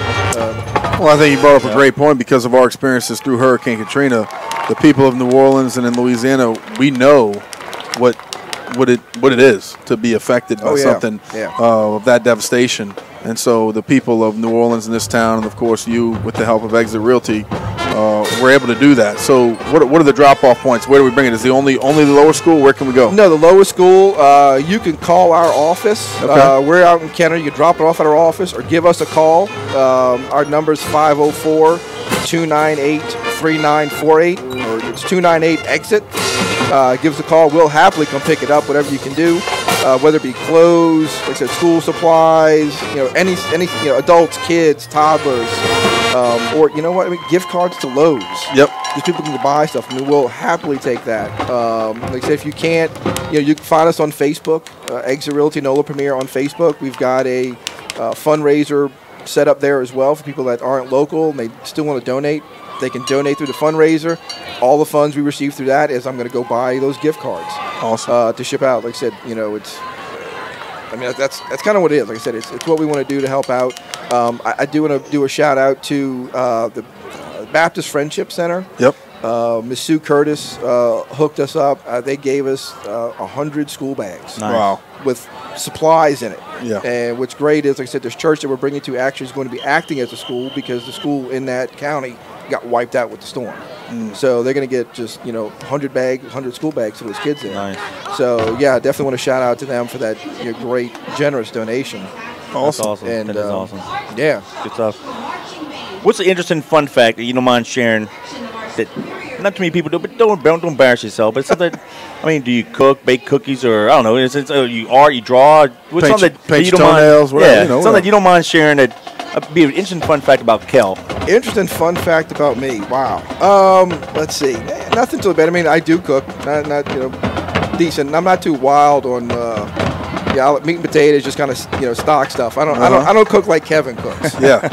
I just just normal stuff. But some people do know that follow me on Facebook. But I tried out for the 6'10" Stompers 3 times. Talk about that experience. Talk about it was fun. It was entertaining. The funny thing is about that most people don't know about me is and part of the things that we do with Exit Realty is we do personality profiles on all of our agents, and it's a way for us to know how to interact with our clients. Yeah. So we know what they're looking for, and it helps me as the broker know how to treat my agents because what works for one doesn't work for the other. Right. So my personality type, the main part of it is I'm shy. I'm an introvert. Really? Right. Which that's the reaction that I get from people. It's like, what, you? No. Yeah. And I'm like, yeah, it is. But once I get comfortable and relaxed, that's when my outgoing side comes out. So it's weird. It's like I'm like a split personality. Like, put me in a room with total strangers, and I'll just kind of stand there and be like, hey, how you doing? But like I said, coming to something like this, I'm relaxed and comfortable. Hey, let loose. Who cares? So that's that's the funny thing is, that's why I say it's a little weird for someone like me to to step out and do something with the 6'10" Stompers. Right. But that experience was a blast. I thoroughly enjoyed it. With my top producing agent, I actually met him trying out for the Stompers. Really? The first year I tried out was his second year trying out, and we became friends. And he was working in the restaurant business, and I said, "Hey, you looking to switch? How about real estate?" And he got his license, and he's just, nice, kicking butt, taking Fantastic. names. And, good for you. yeah, so it's but yeah, that was third time was it, and that's like, okay, time to move on. What about your coverage area? How far do you guys go? The Metro New Orleans area. We'll go. Obviously, Jefferson, Orleans Parish, St. Tammany, Plaquemines, St. Charles. We cover the entire Metro New Orleans area. We've actually even got a couple of agents that are dual licensed here in Mississippi in my office. So they can hit, the Gulfport, Biloxi, Ocean Springs area, all the way through there, Diamond Head. Good. Fantastic. So, yeah, we'll cover it all. Now talk about some of the things personally that when you were here at Curtis or through high school or being around some of these coaches, some of the things that they taught you that are kind of carrying on to today. Things that are carrying on. Honestly, like I said, going through Curtis and going through the football program, even though by far I was not a star player by any stretch of imagination, I could basically, I kind of ran behind Kevin, teach me anything, kind of stuff. But, just I think the foundation that we're built off, preparation, commitment to doing what you got to do, and following through with it, and just, taking pride in yourself, taking pride in what you got to do. The slogan is the best thing. Building champions for life. Right. And that's what it's all about. Is just preparing yourself and holding yourself to a higher purpose. Keeping God in your life and trying to abide by those rules, pretty much. That's it. Talk about your family a little bit. You got a little boy at Curtis? I do have a little boy. My lovely wife, unfortunately, is a little sick today. She's under the weather. She's at home listening along. We've married 10 years. Awesome. And we've actually, it's a yours, mine, and ours. So she has a 20-year-old son. I've got a 20-year-old son, a 13-year-old daughter, and then now together we have an 8-year-old boy in third grade. And he's loving the school. We wouldn't change it for the world, but he loves it there, and cute kid. He's happy. And he's always super sweet. Awesome. Very, very nice. Thank you. That he is. Yeah. Before we let you go, we'll go take a picture before we get out of here, but give you one more plug for your business. Sure. Go ahead and hit it. It's Exit Realty, NOLA Premier is the name of the company, and we do residential sales, commercial sales, property management as well. We handle rentals and commercial and residential, and of course we hit the whole Metro New Orleans area. And just give us a call, 504-298-3948. Look us up on Facebook. It's like I said, it's Exit Realty NOLA Premier, or on the web. There's www.exitrealtynola.com.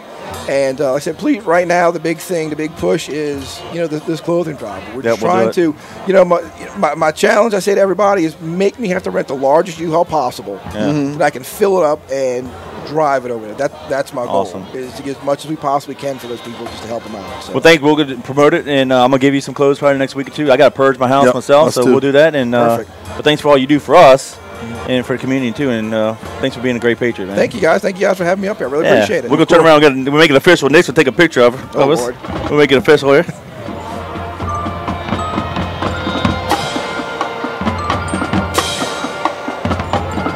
Cool. We got appreciate you, Cal. Appreciate you, buddy. Next time I come up, I'm bringing my Danny Wimpron voodoo jersey. Oh, I want to sign Danny Wimpron voodoo. That's jersey. awesome. There you go. Keep that thing in the closet, man. Come on now.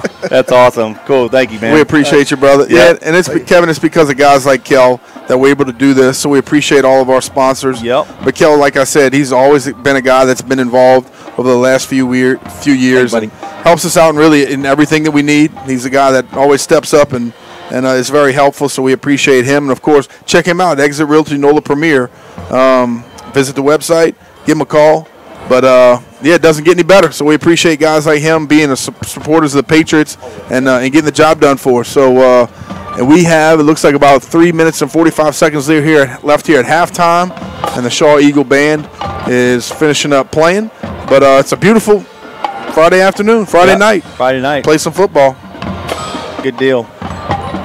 To be honest with you, I had plenty of time this summer to kind of go through my house and get rid of some clothes, and I did. And I was just happened to be thinking, you know what, I just need the next week or two.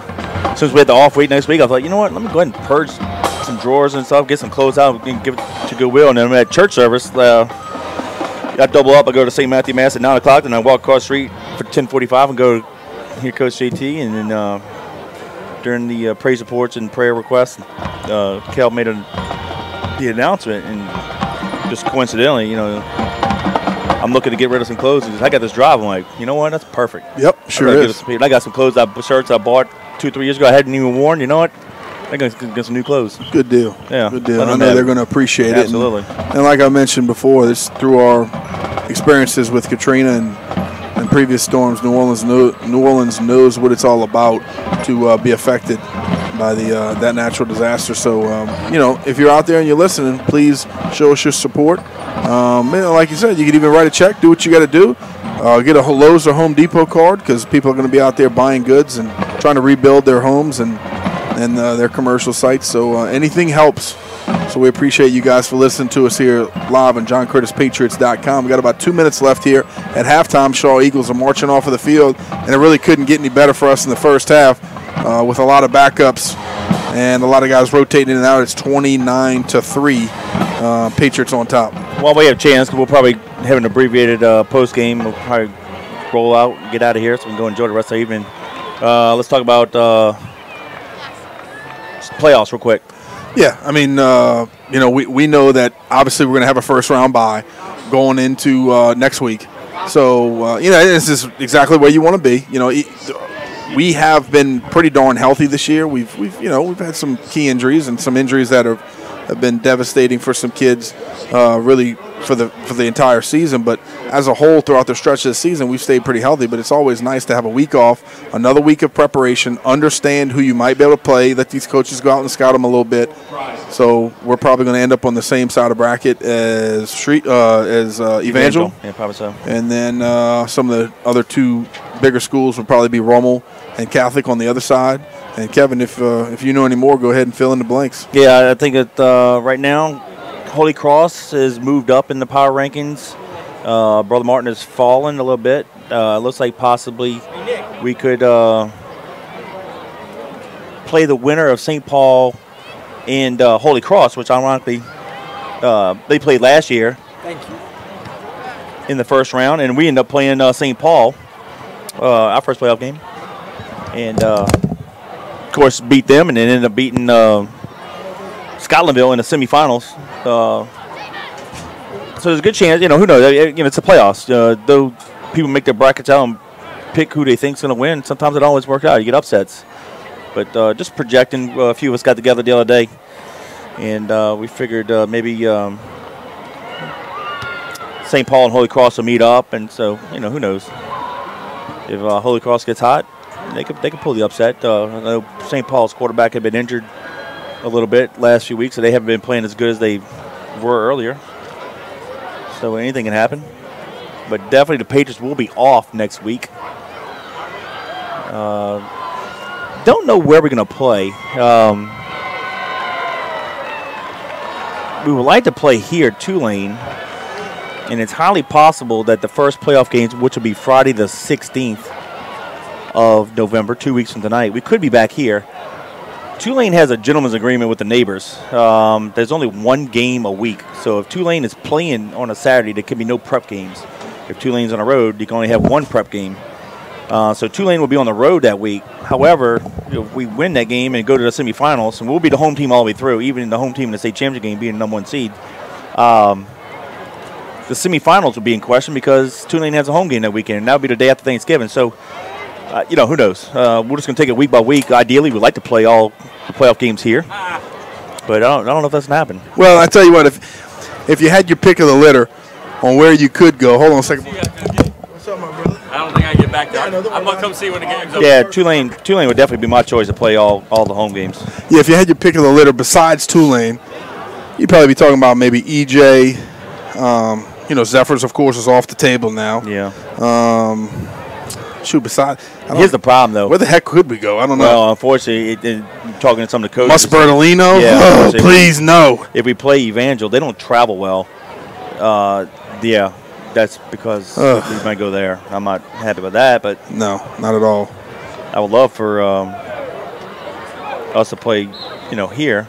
Hey, but I will tell you this: when we play Evangel, no matter where we play them, we get a lot of Evangel listeners. Well, yeah, we certainly do, and that's great. But I didn't realize it till you told me earlier this year, and it makes sense because I realized it after you told me.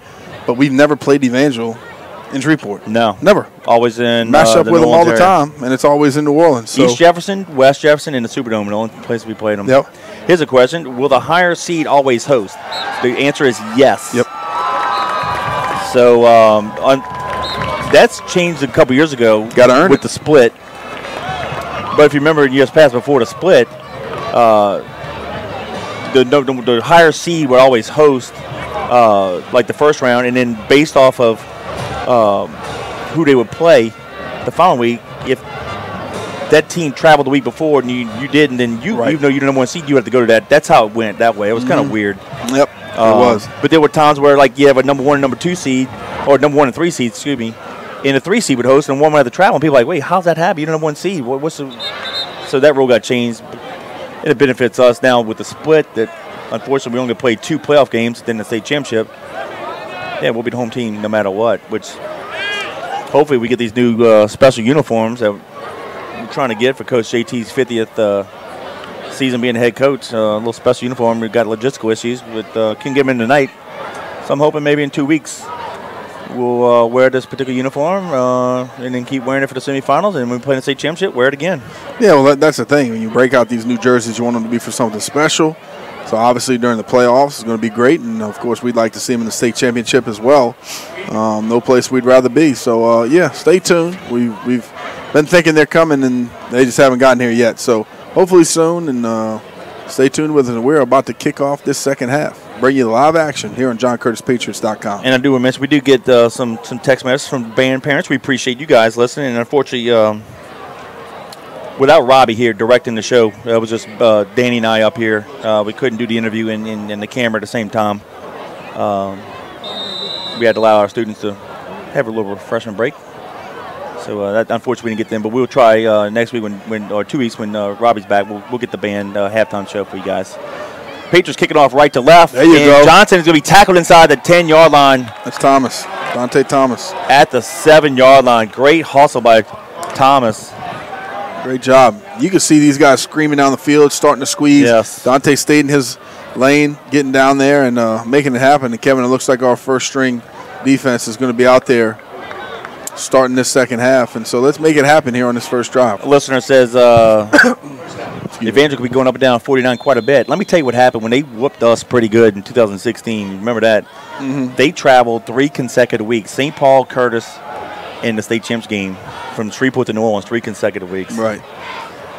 1st and 10, Eagles from their own 7-yard line. Actually, the 9-yard line. Nickel takes the pass from center, hands it off to McGrew, goes to his right, comes back left.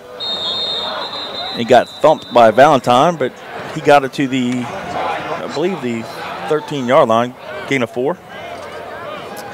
Yep, Valentine fell back in there and gave him a good shot. Good thing he fell. He didn't wrap him up. When you hit him that hard, you don't really need to.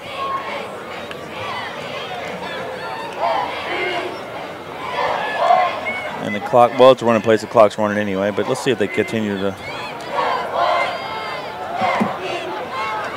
They're going to hand it off to McGrew again. That's pretty much been their most successful play.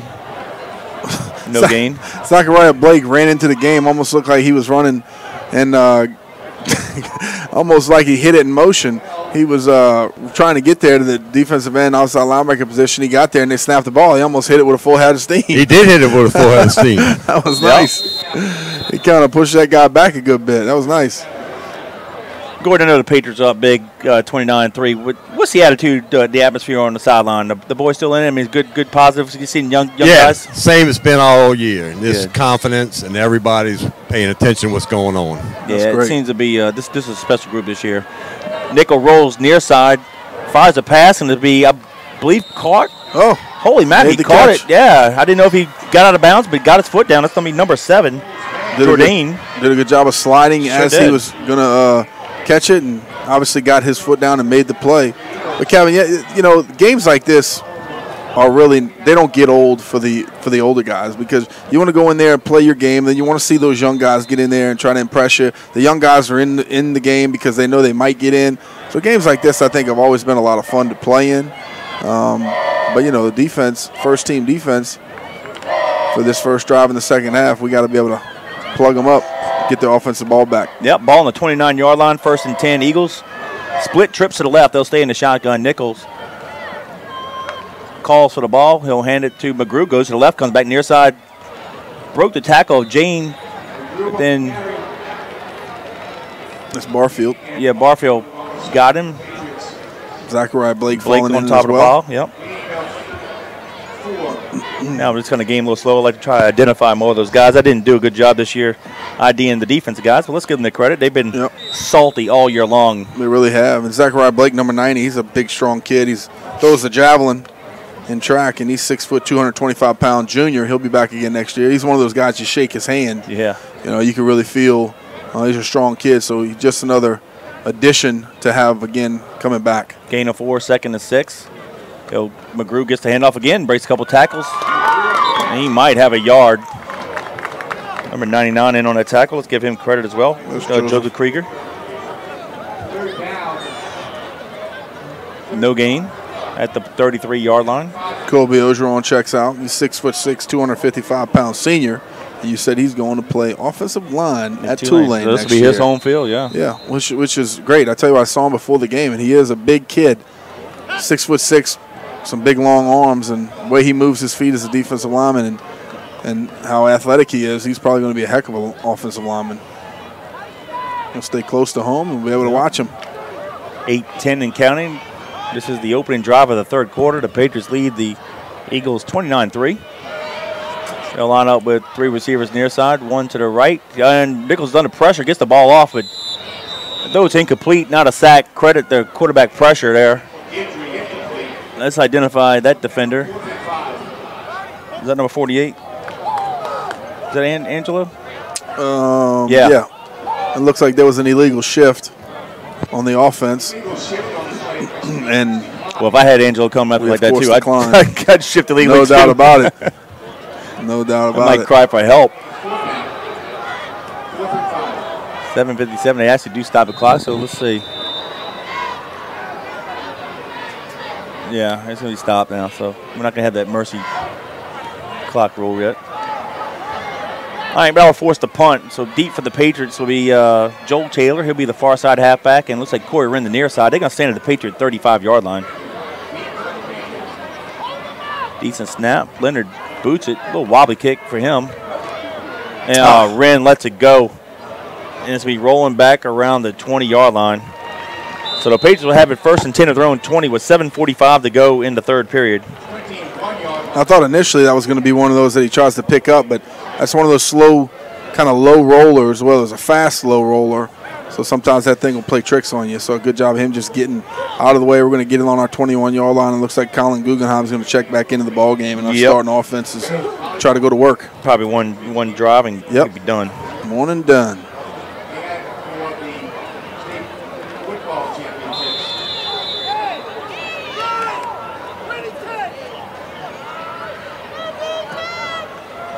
All right, 1st and 10 Patriots, ball in the middle of the field. Guggenheim on the center.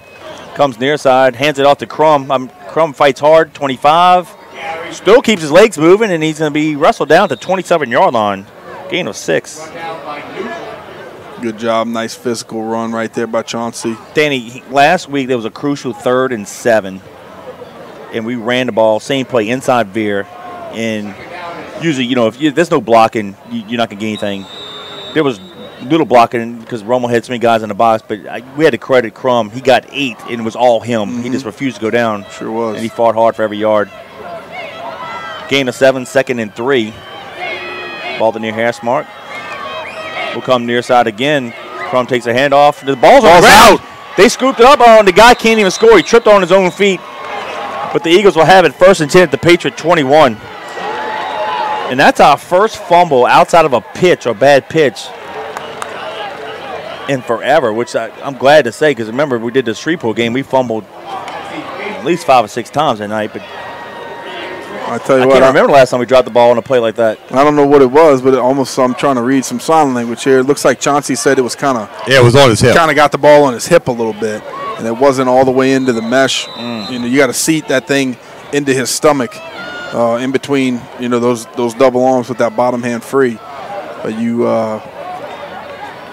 all right, clock's running with 6:30, so it is the mercy clock got rule. The ball. Yep. Now this is the best field position. 3 receivers to the left, 1 near side. Nickel calls for the pass from center. He gets it, gives it to McGrew, goes to the left, and he's going to get it maybe a half a yard. They're going to give him 1. They said the official line of scrimmage was 22. They're going to mark it at 21. It'll be 2nd down 9. Keep that clock running here, and that's good to see. Get home a little early tonight. But I tell you what, Kevin, it's an awesome night, beautiful weather. Yeoman Stadium, awesome place to play some high school football. And I'd really like to play here in the playoffs against a big Catholic League school and get a lot of butts in the stands and be an exciting atmosphere here. It'll be fun. Nichols in trouble, drops back, he's going to go down. Angelo boy. Got him.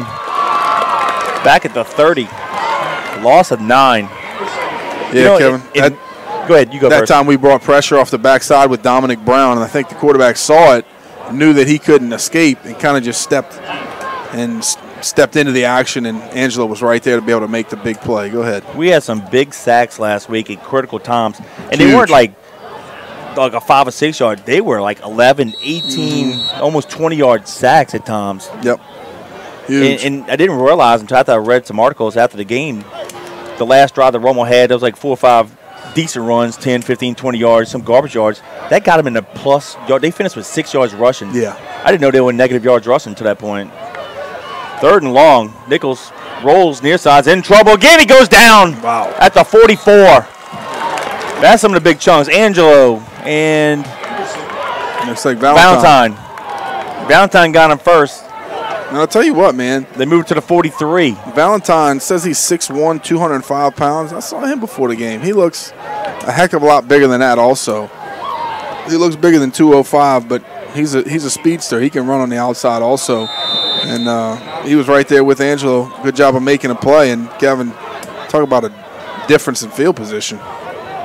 So Donald Clay will go back to the 9-yard line. They're going to punt. Leonard will punt. But 2 huge sacks for the Patriots defense. Wobbly kick. Clay going to let it bounce at the 15. Picks it up at the 10. Comes near side. He's at the 15, has a middle return. There's a flag in the play, and he's going to be thrown down at the 15. I think he stripped the ball. They ripped the ball late, but the referee says he's down. But 2 flags, probably a block in the back. Well, we got a hole down here by me. There was something. Yeah, I think you're right. I think he was down. But a nice tackle on the play and stripped the ball. And They're going to mark it at the 14.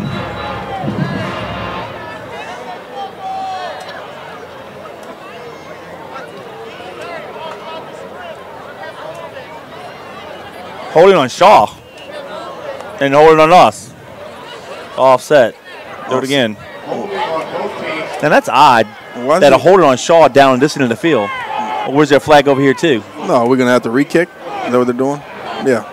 Going to replay 4th. I didn't see a flag. I'm looking down here. Was there a flag down here at the line of scrimmage? I didn't see it either. No, it was down here. Down here, both on the. Well, that's odd. I'm on the 15. But that's odd after the possession, the boot, that you'd have a holding on the kicking team down here. Yeah, no idea.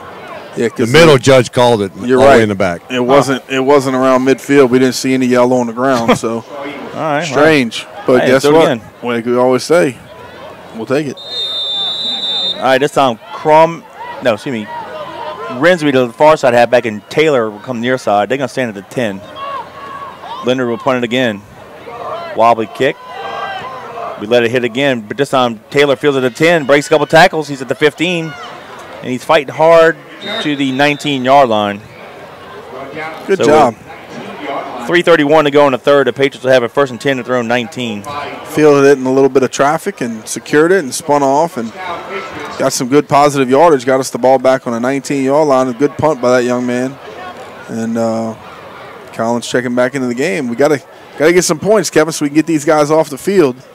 And in the third quarter, we have not had any points yet. It's 3:31 left here in the third, even though it's been a running clock. But we still got to get another touchdown to get these guys off the field. They go Twins to the right. Guggenheim under center, ball in their hash mark. Patriots going right to left. We'll go to the top of the field. Guggenheim keeps it, and he's going to get it to the 22-yard line. Gain of 3, 2nd down and 7.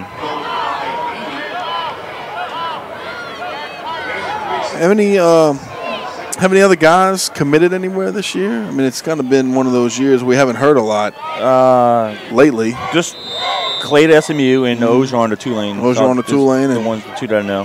I tell you, we got a couple other seniors that need to get down here and take a look at them. Yep. Same formation, Twins to the right. We'll go power play to the right. Crum takes a handoff, crosses the 25. He's to the 27-yard line. It'll be 3rd down and short. Gain of 5. Barfield would probably be one I'd be looking at. Preston Guidry, senior offensive line, not too tall, but he's could definitely play on the next level. Trying to think of some other guys that are seniors this year that probably have an opportunity to go play football somewhere. But good senior class, solid, got some good leadership there, and looking forward to watching some of them. Yep, 2 tight ends split to the right, 2nd down and a long 2. We'll go to the right, and they're going to say we moved early. Yep, we jumped. Tell you what, too, Kevin, I'd like to see Levon Williams, our tight end, who got hurt before the season, maybe have an opportunity to play again next year as well. He's 6'3", about 200 pounds, so I'd like to see him play on the next level as well. And Dominic Brown, number 2, is a senior, so he's a very capable football player as well. So I'm sure these guys are going to get a lot of invitations to go to some very nice schools. Looks like Corey Wren's going to check back into the game. So false start on the Patriots and unsportsmanlike on Shaw. So they bailed us out. We'll do it again. 3rd and a long 2. I didn't see the unsportsmanlike. I did not either. Maybe one of the guys said something to the ref. It looks like the referee was kind of getting on one of the defensive linemen. Like, now he has to go explain something to the coach. They never moved the ball back. No, it's all set in penalties. Yeah, and I didn't see that one. No, we didn't. I'm only went by the hand motions. And he still hasn't picked up the flag. Well, the Shaw coach is unhappy, but yeah, might have said a bad word down there. Yeah, looks like he told him where to put it. All right, so we'll do it again. Now they blow the whistle. Clock's running. 2:02 to go in the third. Two tight ends split to the right. Guggenheim taking his time in the line of scrimmage. We'll go to the right. Same play again. This time he keeps it, ducks it, and he'll have the first down. He got it to the 38-yard line. Tell you what, nice ankle tackle right there by that defensive lineman, because we are, without that, I think Colin takes it to the house. When's the last time you've seen an option quarterback at Curtis? Well, a Curtis quarterback, so obviously running the option. Have as tight a duck step as Colin does. I'm trying to think. It's been a while. I mean, Colin's very, very good. Quarterbacks like him don't come around but every 20 years or so. Double twin set. There you go. Number 18 did it. We'll send receiver motion all the way near side. So now we have trips near side. Out of the shotgun. Guggenheim steps back to pass. Fires a dart in the middle of the field. Oh, in and out of the hands. Hey, Taylor, but I think the defensive back may have knocked it down. Well, he did. And I'll tell you this, though. Taylor looked like he went down on a knee, and he did not go back to the football. So a coaching point right there that we talked about in the first half with the Shaw receiver coming back to the football, making a nice catch. Joel's going to learn, too. When that ball's in the air, you got to come back and beat the defensive back to the ball. And I'm not sure if as soon as he turned around, he thought the ball was low and he was just trying to get to it or what. But you know exactly what I'm saying. Yeah, every inch counts when you're trying to attack the football. So, but a good throw by Colin. And still second down 10. Yep. Let's do it again. Same formation. Shotgun. We'll have twins to the top, twins near side. Got to get on the ball. We'll give it to Crum. Crum upended after 1-2-yard gain. I got pretty third and 8. Got pretty jacked up for putting a tackle on Chauncey right there, and nice tackle. He still fell forward for 2 yards, and that's what Chauncey does. He's not going to get stopped for no gain. Running on a big hit. Yep. He had a knee bruise earlier. I wonder if he re-aggravated it the way he got hit. He kind of not 100% limp, but he just was favoring that leg a little bit.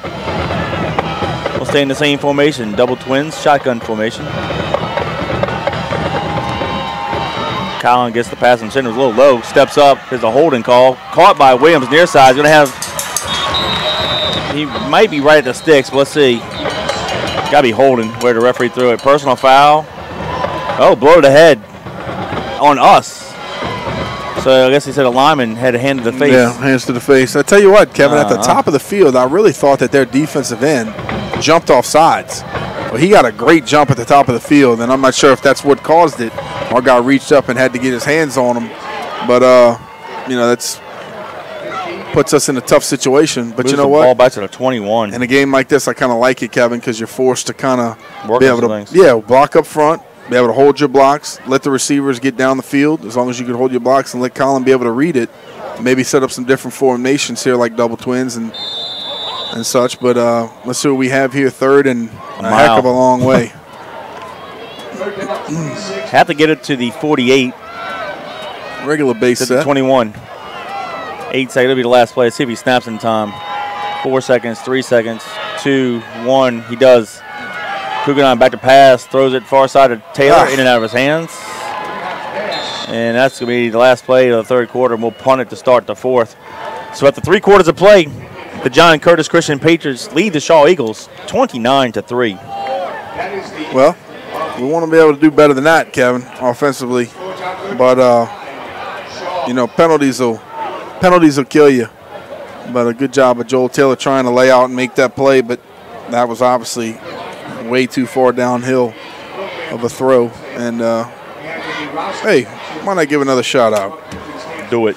For our third quarter of action, I want to say thank you once again to Plum Street Snowballs. Why not? Tony Curtis, Uptown location is located at 1300 Burdett Street. The Metairie location is inside Lafreniere Park concession stand by the splash pad. They just got finished their annual pumpkin patch. But for your next party event, go to the best tasting snowball in the business. Tony Curtis, give her a call, 504-256-3298. That's Plum Street Snowballs, 504-256-3298. Plum Street Snowballs, we appreciate your support of the Patriots.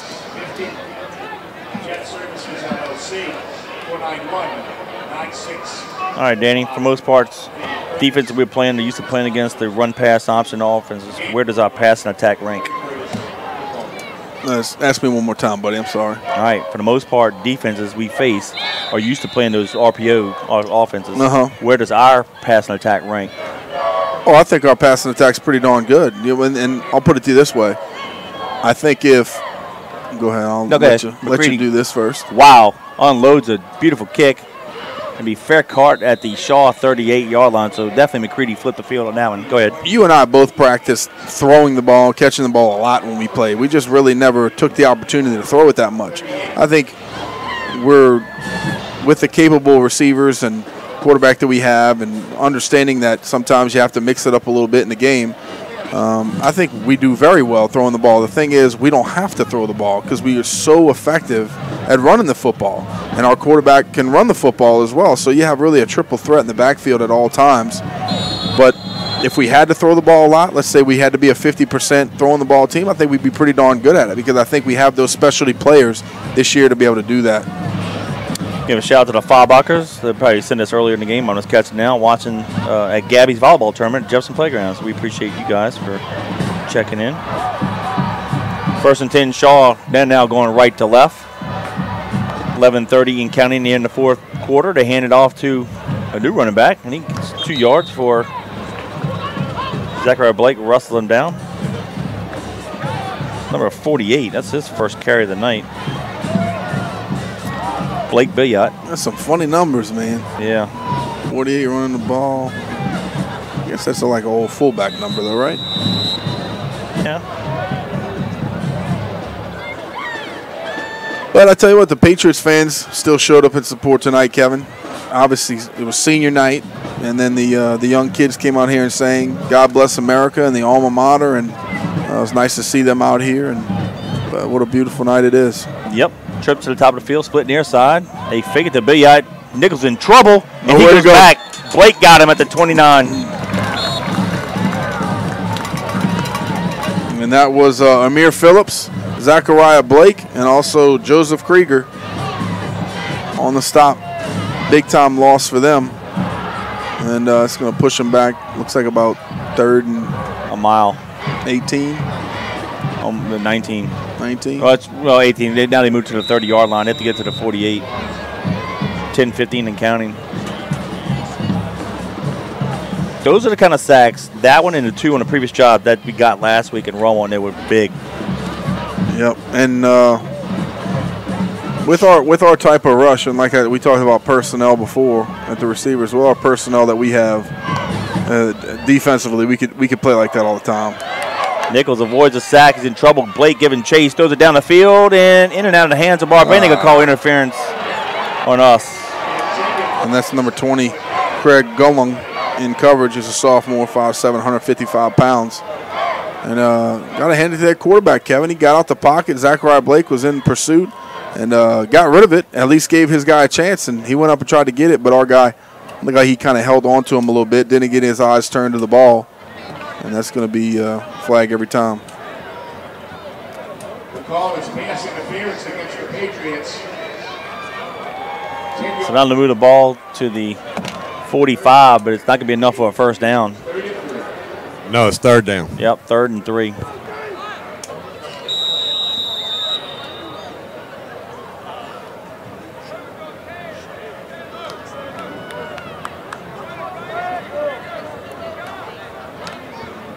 I'm glad they're keeping the clock running because the speed of this game is just slowed down. Yep, no doubt about it.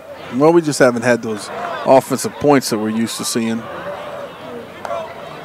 Nickel hands it off to McGrew. He goes to his right around the corner, and who had the first down? Oh, ball popped out, but he was down. Needed 3, got 4. So 1st and 10 Eagle at their own 49 with 9:38 to go in the ball game. And that's number 25, Brendan Wilcox, senior DB on the tackle, falling back in there, squeezing them, keeping contained, forcing them back inside, and they'll give them a first down with 9:25 left here in the 4th quarter. Patriots on top, 29-3. And don't panic if you're just joining us. We've pretty much had backups in the and basically the entire game, just kind of filling in and doing what we have to do. Mix it or two. Yep, we've been mixing them in, but we do have to try to score offensively when we get the ball back. Trips near side, split top of the field. Nickel takes the pass from center, hands it off to the running back. Look, that's Big Yacht. No gain. The whole front four got him. 8:50 and counting.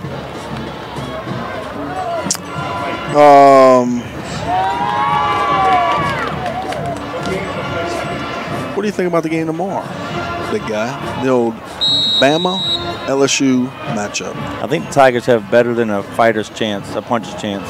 Yeah. However, they're going to have to play like they did against Georgia and better. No doubt about it. Going to have to put some points on the board. Defense, just play like they normally do. And if they keep the crowd in it.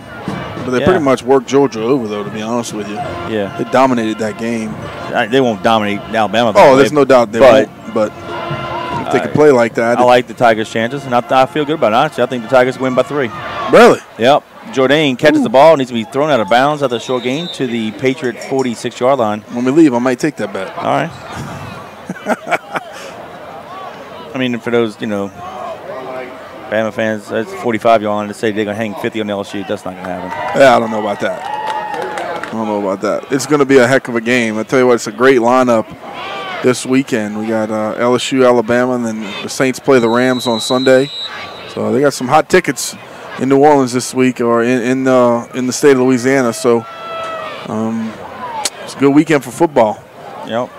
I got a question about that, and I'll come back to that in a second. 3rd down and about 5. Nickel takes a pass from center, looks near side, throws it deep, and it's going to be nice play. Knocked down. Great now. So here's a defensive back that was called for a pass interference. Coming back and getting a nice play. Why is Alabama a 14-point favorite? I'll tell you why. Because they won the Nest Championship last year. They got the best coach in college football. A lot of 5-star athletes. And though the schedule that they played has a losing record, they've been beating them so dominant they passed the eye test. Yep. Also, they're playing in Baton Rouge, where they're the only team in America that has more wins versus LSU at Baton Rouge than Tigers do. Yeah. They've beaten LSU 27 times in Baton Rouge. In the series, LSU's only beaten Alabama 25 times. So explain that. But you know what? After this punt that goes into the end zone for a touchback, the Patriots will have it 1st and 10 of their own 20 with 7:08 to go in the ball game. Though they lead, LSU, I don't know, 51, 25, and 4, something like that. I'm going off hand. It's somewhere in that ballpark. They've beaten LSU the last 7 times. Right. You know what that has anything to do with tomorrow night's ball game? Absolutely nothing. Exactly. Absolutely nothing. So that's just fun for keep on punching stat guys and people in the odds makers. I mean, they do look in that, but I mean, Alabama does pay property tax in Tiger Stadium, unfortunately. But hey, tomorrow's a new day.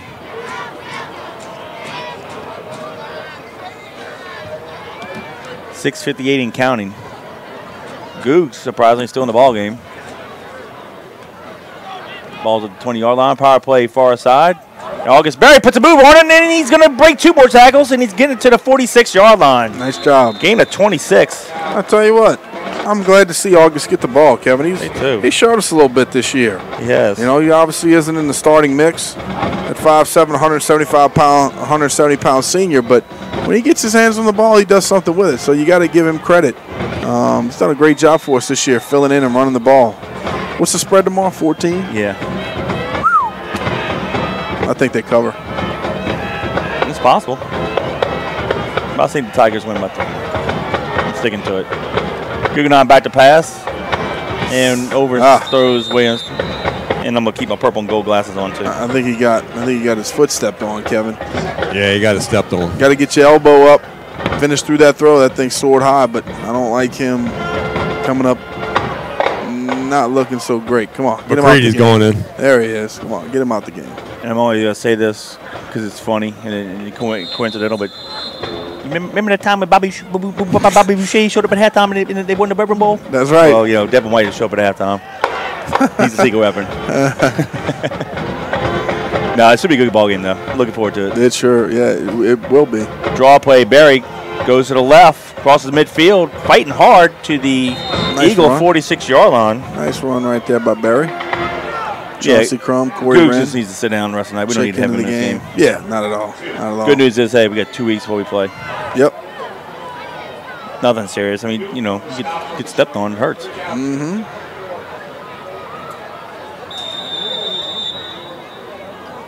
I know it's not super cold out, but those games where it's kind of cold and you get kicked in the shin. Ooh. It just magnifies the. Yeah, that's the not pain. tonight, but I do know what you're talking about. That's rough. Third and about long two. I don't think you want to catch the ball, right? No. McCready hands it off to Crum. He fights hard. He got hit in the backfield, and he might have gained one. That was one of those games where the receivers that never wore gloves actually put gloves on. They when it's in the 40s or below, that's sometimes tough. Well, we weren't allowed to wear gloves, and though we tried and wanted to. Because y'all were tough back then. Well, yeah, that too. But anyway, we still wanted to because it was fashionable. But in playoff, and they would always break out the new balls, and they wouldn't rub them down and hit the tight slick. And man, they wanted to slick, but in pregame, and they would blister your hands. Like, at least rub them down a little bit, Fourth and a long one. McCready comes near side, has the first down.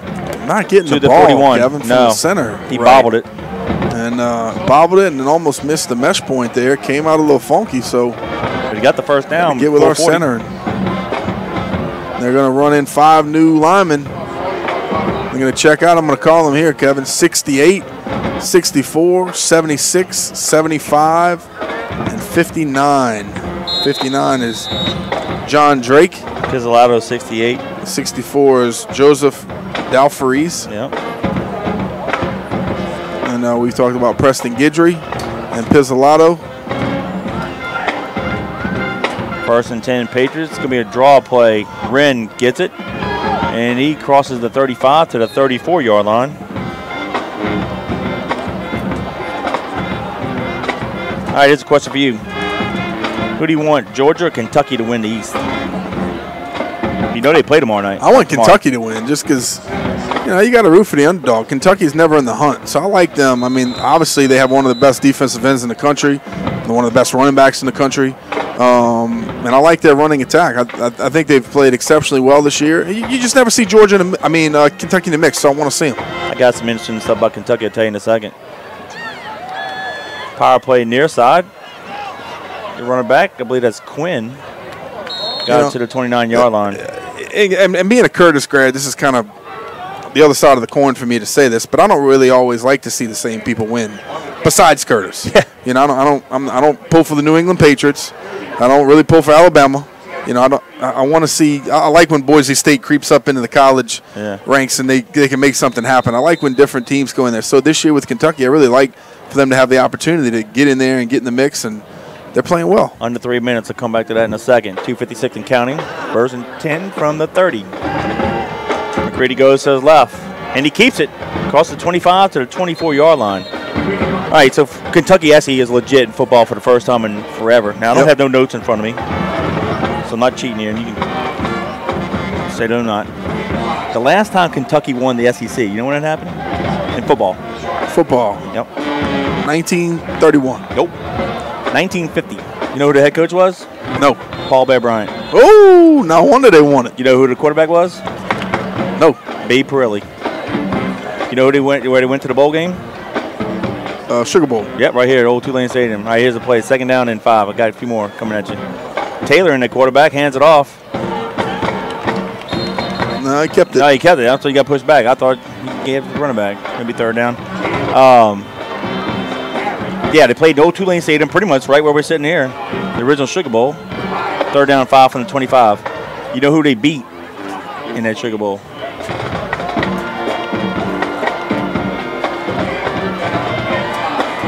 And time's up. Oklahoma. Oklahoma. And Bud Wilkinson was the head coach. I knew you wouldn't get that. It was on the tip of my tongue. That's the last time that Kentucky won the SEC in football. And Babe Parilli, quarterback. Taylor hands off to the running back over to center. No gain. It'll be 4th down and 5 at 1:20 and counting. Well, they're definitely not going to win. They're definitely not the best team in the SEC, but I just like to see them in the hunt. They're having a good year this year, and I'm pulling for them for sure. Yep. Here's something interesting. Now, the Patriots can line up for a field goal. When Coach Bear Bryant was at Kentucky, he had 2 players that ended up being coaches in the SEC. Charlie McClendon and Jerry Claiborne. McClendon coached at LSU for like 61 to 79, and then Jerry Claiborne coached at Kentucky most of the 80s into the 90s. And there was an assistant coach on that Kentucky team, Paul Dietzel. Paul Dietzel was a coach at LSU from 57 or 56 till 60, and McClendon was an assistant, and they won a national championship 6 years ago in 58.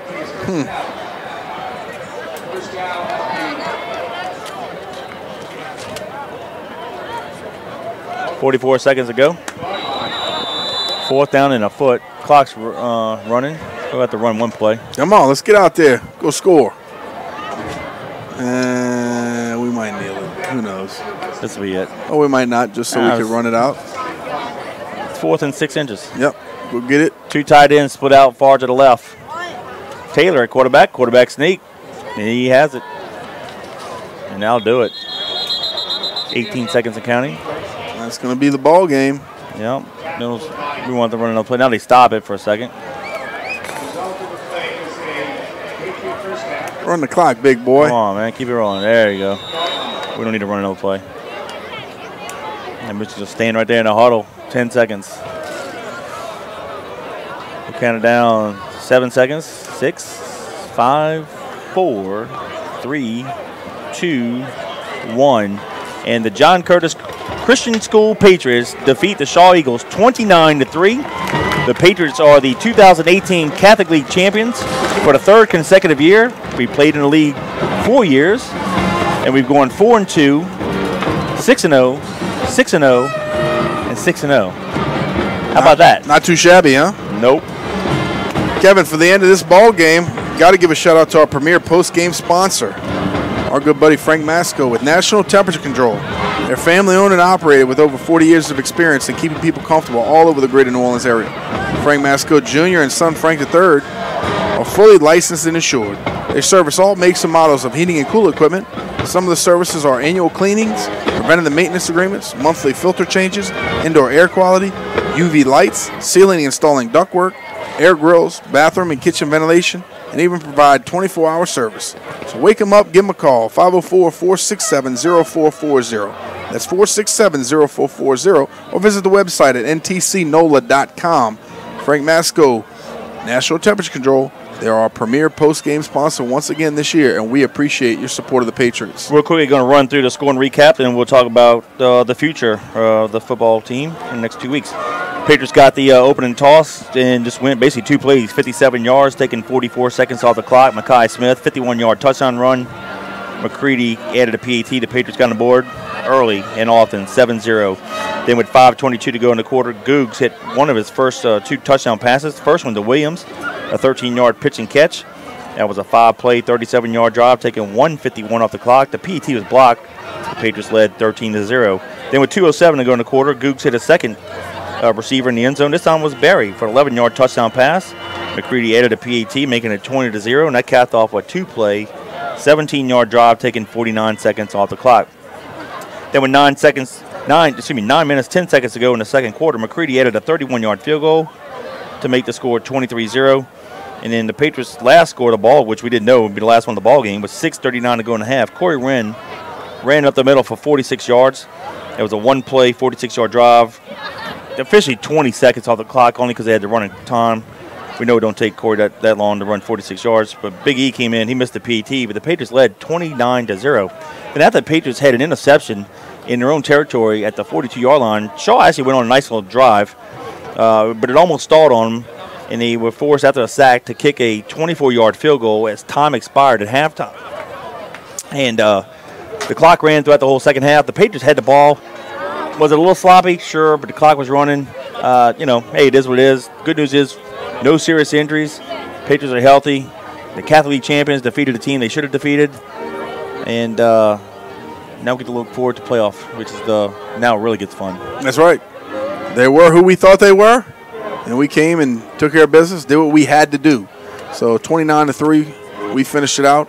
And, not a bad effort by the Patriots. It's tough when you're rotating guys in and out and want to get your second and third string guys in there. But, you know, early in the first quarter, we did what we had to do with the starters, and we wanted to see that. So great job by our guys. And like you mentioned before, Kevin, we're healthy and going into the playoffs healthy. And after another week's rest, it's a great opportunity for the Patriots to do some great things this year. So we're looking forward to the opportunity of doing that. All right, the Patriots will be the #1 seed. You can go to LHSA.com. I'm sure we'll have it on our Facebook page, Twitter page, and what have you. Sunday, the parents will come out. The playoff brackets will come out, and we'll play the winner of Team A and Team B. Can't tell you who it is right now because it's right now it's a crapshoot. So the Patriots will be off. The Patriots will be the home team all the way through. So the good news is we're playing here in New Orleans. We don't have to travel. Which is good. We get to sleep in our own beds and take care of business. I like the way we played the last 6 weeks. I think we're playing good ball going to the playoffs. If we can get the small bumps and bruises healed up these next 2 weeks and get ready for whoever that may be, and I think, Danny, we can go on a nice little tear for 3 weeks and bring home state championship number 27. Well, we should. We have the team to do it this year. I think they're very confident at this point in the season. We're healthy. We got some great leadership. And, we should take care of business. So let's keep playing like the Patriots should and move on to a couple weeks from now and do what we can do. I don't know where we're going to play. I don't know when. Well, we know on the 19th. I don't know who we're going to play, but I can tell you we'll be here at 7 o'clock. Now, where it's here, we don't know. Hopefully here back in Yulman Stadium on Friday, November 16th. We'll play somebody here in the New Orleans area, but again, we'll get that out to everybody. So that'll be the next broadcast. We'll have the game for you at 7 o'clock here on JohnCurtisPatriots.com via YouTube. Pregame will be at 6:45. So we're going to close it out on behalf of Gordon Hebert, who did a great job for us on the sideline, and Nick, who filled in for Robbie. He was doing his real job. Danny Wimprom, my partner and great friend. I'm Kevin Fayard. Until November 16th at 6:45 when we play our first round of the playoff game. Go Big Blue. Rest in peace, David Mancuno. God bless.